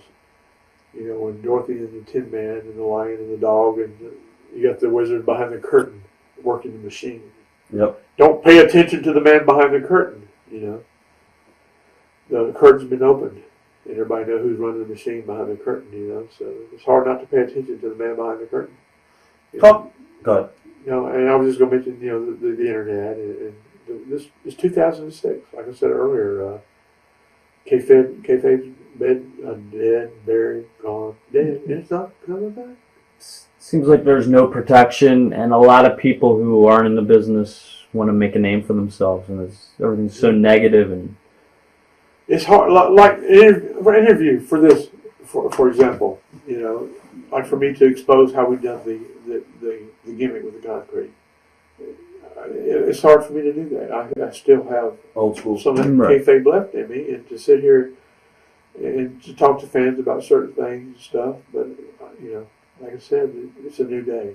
It's a new generation, and if you don't move on, you might as well just pack up and go home and stay there.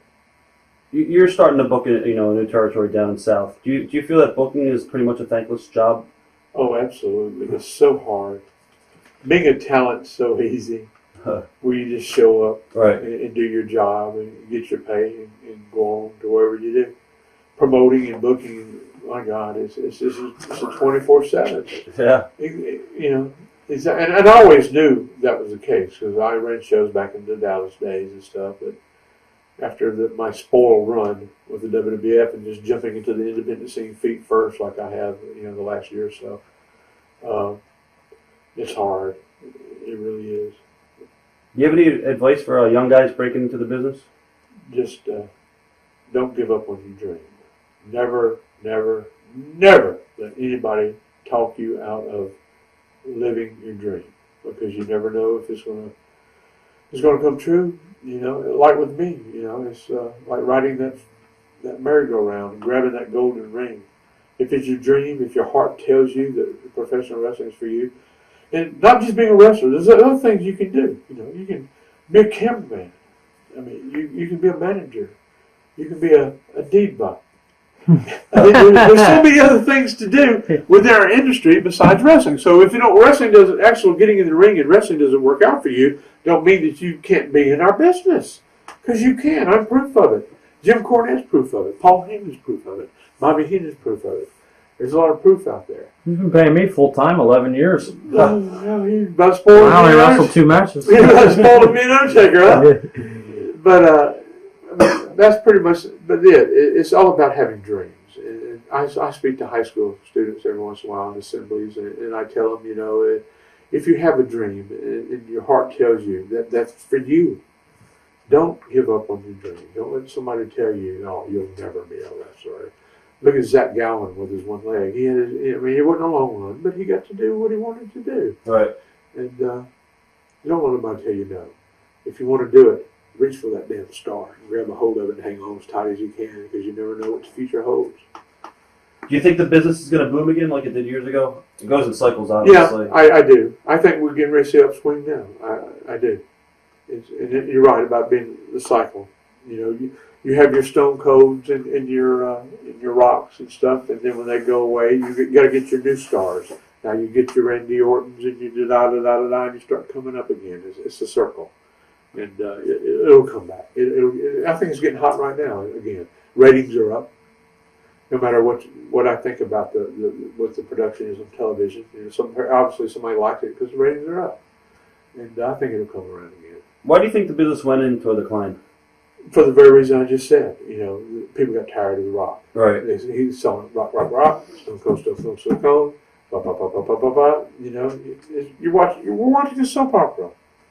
And I've not been home a lot lately, and I sit with my wife and watch Days of Our Lives, Oh, we're seeing this stuff again. It's the same old thing over and over again. That's the reason. We're soap opera. We're sports entertainment. You got to be fresh. And it's going to be fun. There's always going to be wrestling. There's always been wrestling. There's always going to be wrestling in some form or another. I'm not worried at all about my sport dying. It's always going to be around. Do you think that the business today places too much of an emphasis, I guess, on size and look rather than ability? Because you watch the TV now, everybody's from the same cookie cutter mold, and the only guy that looks a little bit different now is Harley's student and Harley's student Travis Murdoch. Trevor Murdoch. Trevor Murdoch. Yeah. I don't know, man. Things have changed so much, and you're right about the cookie cutter thing. Nothing against TNA at all, because, like I said earlier, I like what they're doing, and they're coming along. They're going to get bigger. They're getting a primetime spot there, and I got a lot of friends there. And you never know, you might see me there. That's not out of the question. Can you use the Paul Bearer name? No, Vince owns that. Lock, stock, and barrel. Okay. But as far as the TNA thing goes, in my mind, when I look at TNA, they all look the same. It's all the boots and the tights, and it's all the young kids and the all X Division. They all look alike to me. All the matches look alike. But like I said, you never know. You might see me there sooner or later. That's not totally out of the question. And you never know. As long as there's a Kane and Undertaker, that Paul Bearer can always pop up one day. The ride ain't over, I rode the roller coaster around. We come to the station a few times, but I haven't jumped off the car yet.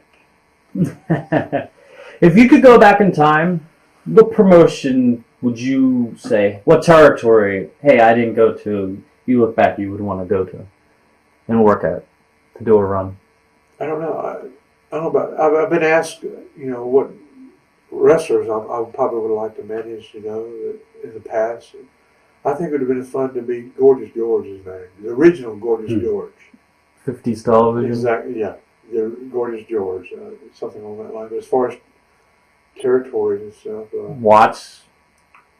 Or you wouldn't want to drive that much, I guess. Well, I put some miles on the car in my day. We've been there, done that. Well, here I go again. Blessed. I can't think of anything, and I can't think of one thing that I've ever dreamed of that I haven't accomplished in this business and more. Everything I've ever wanted to do, I've done. I always wanted to, my dream when I was young, getting first in the business, I always wanted to work in Madison Square Gardens. And I had that opportunity. And I remember saying if I ever worked in the Garden, I'd retire. Just let me work there one time, and I'll quit the business completely, just so I can say I worked in Madison Square Gardens. First time I worked in the Garden with the Undertaker, I remember coming back to the dressing room. First thing I said was, "When are we coming back?" And it's just that I always wanted an action figure. Was it everything you thought it was, big? Oh God, yes. Yeah. And then working in my hometown, and that working in my hometown arena is just up there with the Garden. To walk out, in the same arena where I used to go as a kid and watch wrestling, and the same arena where I graduated high school, and to walk out in front of my family and friends and my homies, it's cool. And to take my granddaughter to Toys R Us and there's Grandpa's action figure hanging up there, that's fucking cool. Oh yeah. And to walk in and watch your kids playing the video game and there being you on the video game, it's cool. Yeah. It means more than money. The money's not the deal, It's about living the dream that I talked about a minute ago. It's the same fucking dream that I shared. That you guys out there that want to get in this business, it's the same dream. It hasn't changed at all. And I hope that you enjoy the ride that I have. Where is the most obscure place that somebody came up to you and go, "Hey, you're Paul Bearer," and you were like, "Wow, did I make Taking a shit in the Atlanta airport? Oh, man. With the stall closed, pants around my ankles, I'm sitting there, a piece of paper comes under the stall. That's right, this is the gospel truth with Jesus around my neck. Paul Bearer can have the autograph? Oh. And being the hill I am, Oh, no. they got an autograph. Oh, no. Yeah, is it brown ink? Great. I think I might have dotted the I with a corn or a P or something like that. Awesome. It's true. It's damn true. What's the coolest place you ever went to through wrestling Oh, that you enjoyed the most? Oh, Lord. Amsterdam. Really? So that's crazy, as they say? Amsterdam. Oh, yes. Amsterdam. They got a little store called Cincy Smile, named after Centimillion. I don't know if you know him. But, No. I heard a story in Puerto Rico with Dennis Knight oh, no. with Undertaker in Thailand. I had to be with them. Well, I won't talk about it on camera. Something that was just pretty insane. Well, Something about a bar and a bar This might be a second edition. We need somebody to tape an X-rated after hours tape here about the sex club.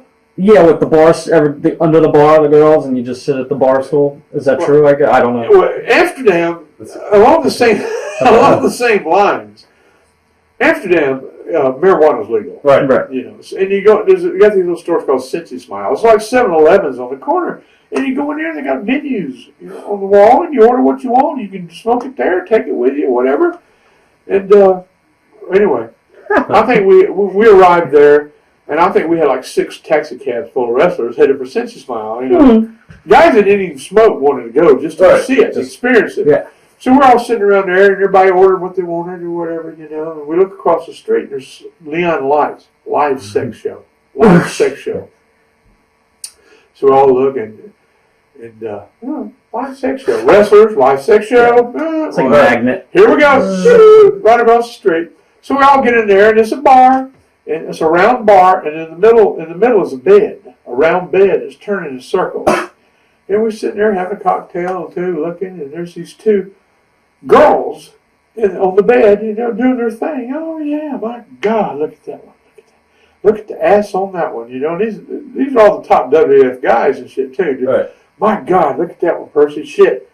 Look at it. As soon as he said, "Look at her," she turned over and she had one like that. Oh. It wasn't a girl. And talking about some big WWF star going, "Oh my God, she's got a dick." Oh, that's it. I'm sure we're gonna have security knocking on his door. But there's a lot of fun things like that. This happened. Brussels, Belgium. Prostitution is legal there, and right near where the hotel is, there's a street, and the women will sit in the windows, stores in their windows. And they sit there and show their wares. We're walking down there with Bruno, Harvey Whippleman at the time. He was managing Sid. Right. And Bruno, he's still with the company, working backstage a little bit. Him, I forgot who else was with us.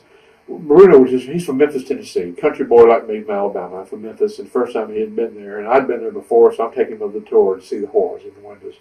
He walked, "Oh, Percy, look at that one." He walks up to the window, and he looks at the girl. The girl looks down at him. This is the gospel truth. She reaches up, turns off the light, and drops the shade. Oh, no. They get Venetian blinds in front of the window, drops the shade, turns off the light. Close sign up. I mean, that might not mean anything to anybody, but you had to be there for that, you know. We still talk about that. But there's so many fun stories like that, you know, little innocent stories that it happens along the road, and there's thousands of stories like that. Fun shit. Do you think a male manager could get over in today's wrestling? Sure. Oh, my God, yes. Absolutely.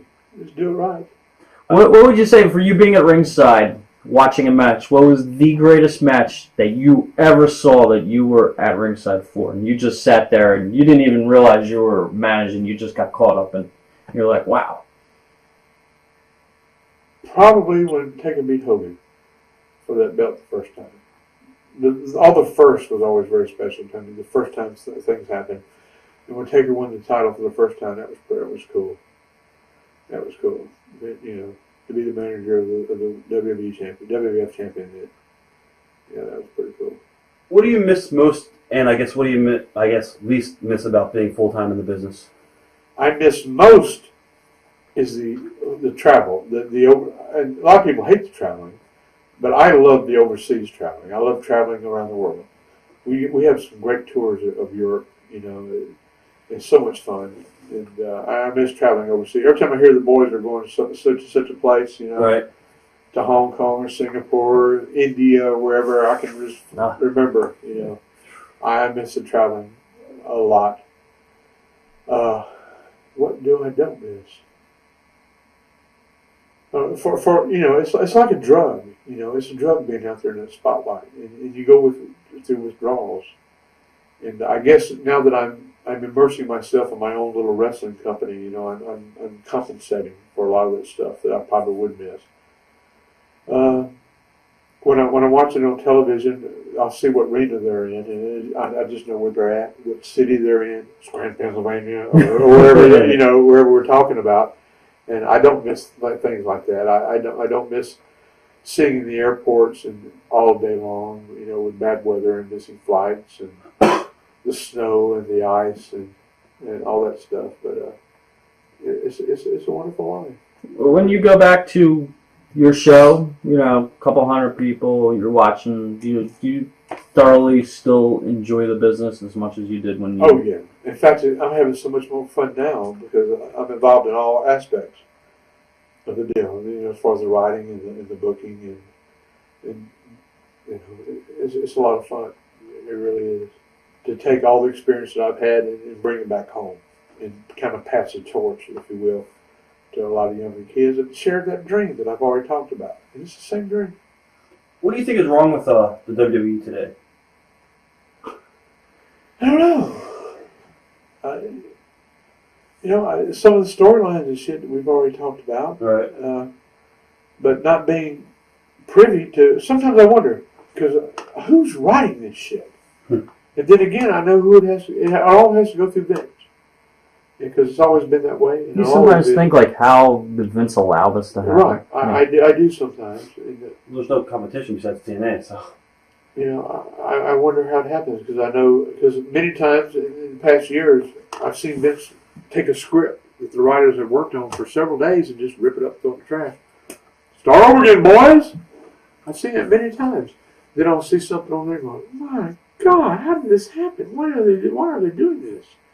Do you think it's a mistake that they brought in outside people to write the TV and everything? Yeah, well, being old school as I am. Because TV is so different than house shows. This is wrestling.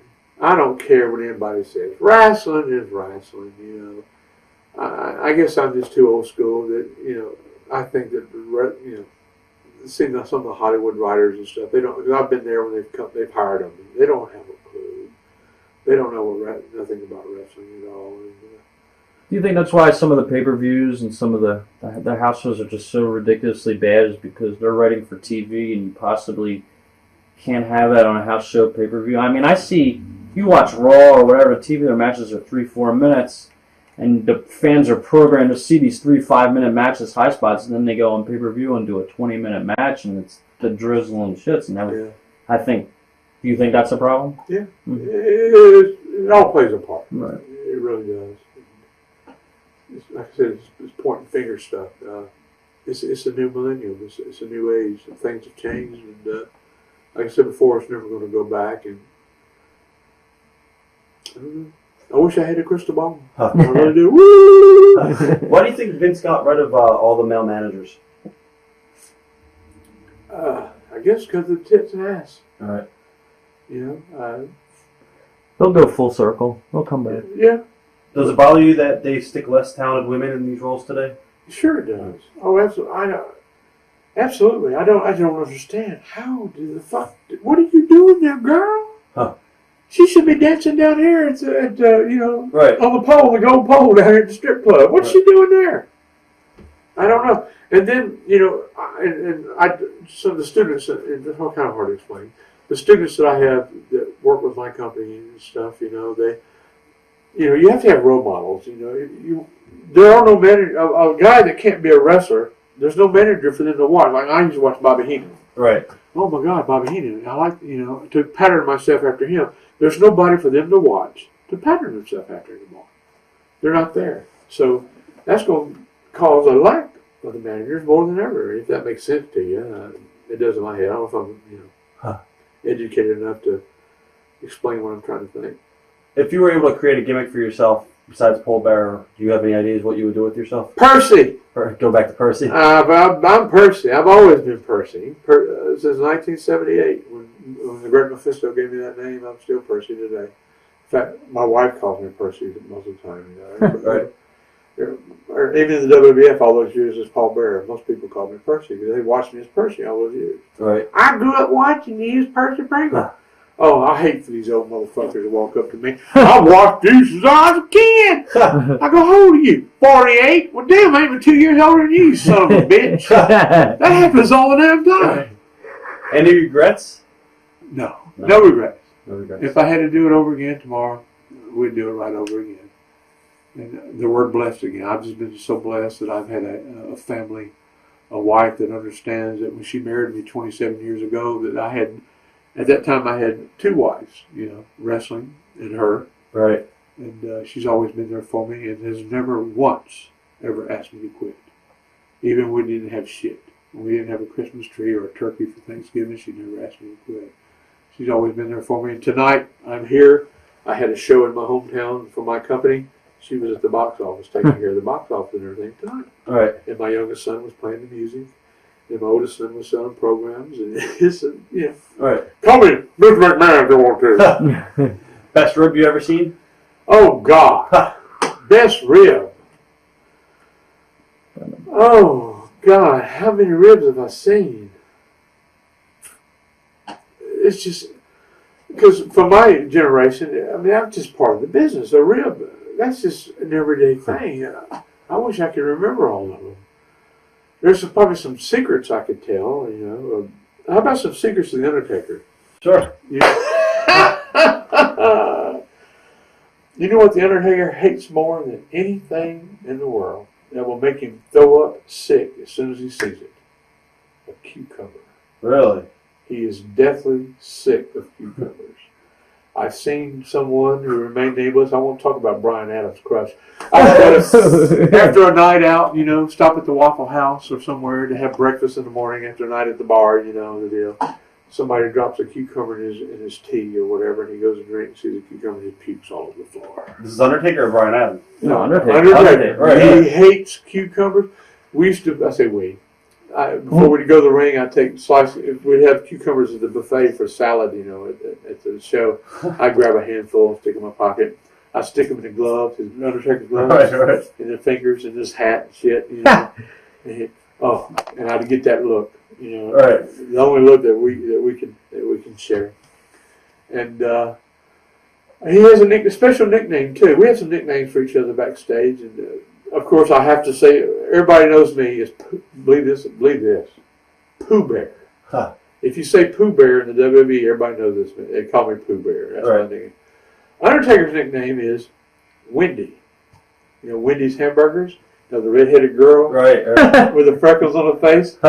He hates it, but we call him Wendy sometimes. But Flair Chopper? Somebody told me Flair's called Chopper. Or something. no, Beak. Beak? Because of his nose. Right. I've never heard. It could be Chopper. I've never heard that. Right. But it's been more Beak than anything. Everybody has a little nickname here and there. But Ribs is just like kayfabe. It's pretty much dead now. The young kids today don't know anything about ribs, and if you rib them, they go nuts. They don't know how to handle it. Huh. And God rest his soul, Owen Hart and Davey, they were the best. Right. Where they would, I've seen him put live pigs in Vince McMahon's office. When they had the match, the hog pin match, Yeah. they had with Triple H and the Godwins. they took all the pigs, Owen and Davey, and put them in Vince's office and shut the door. Oh, that's great. So, Vince goes and does whatever, he opens the door and pigs get everywhere, and just things like that. They don't mean nothing to anybody else. Right. Sure, when you travel all the time, and we're a little family traveling all around the world, and ribs are always, Breaks the stress. pretty much harmless shit. But people outside the box, oh my God, that's just, to us, it's just an everyday thing. Right. It's just wrestling, and I'm just so happy that, once again, that I've lived my dreams all these years, and we're still living it, and still having fun. In closing, is there anything you want to say? Closing? I'm not done Good. yet. Let's keep on going then. If you have anything else to say. Do you have a lot more questions? I guess in closing, unless you have anything else you want to talk about. No. Hey, it's 20 minutes to 2 in the morning. Exactly. We got to get up. We're in New York. Where we're going? We're going out. I remember we used to go downtown. Show us. Don't think so. Go to my room. Exactly. Is there anything you want to say to your fans out there that you never had a chance to say to them before? No, I think that if you're my fan, you know me, and I know you. And we thank you and we love you, and we're still here. You know how to find us. www.percypringle.com or www.gulfsouthwrestling.com. I'm that close. And I take pride in the fact that I answer every email I get. I don't care how stupid it is, and I know the ones that are ribbing me.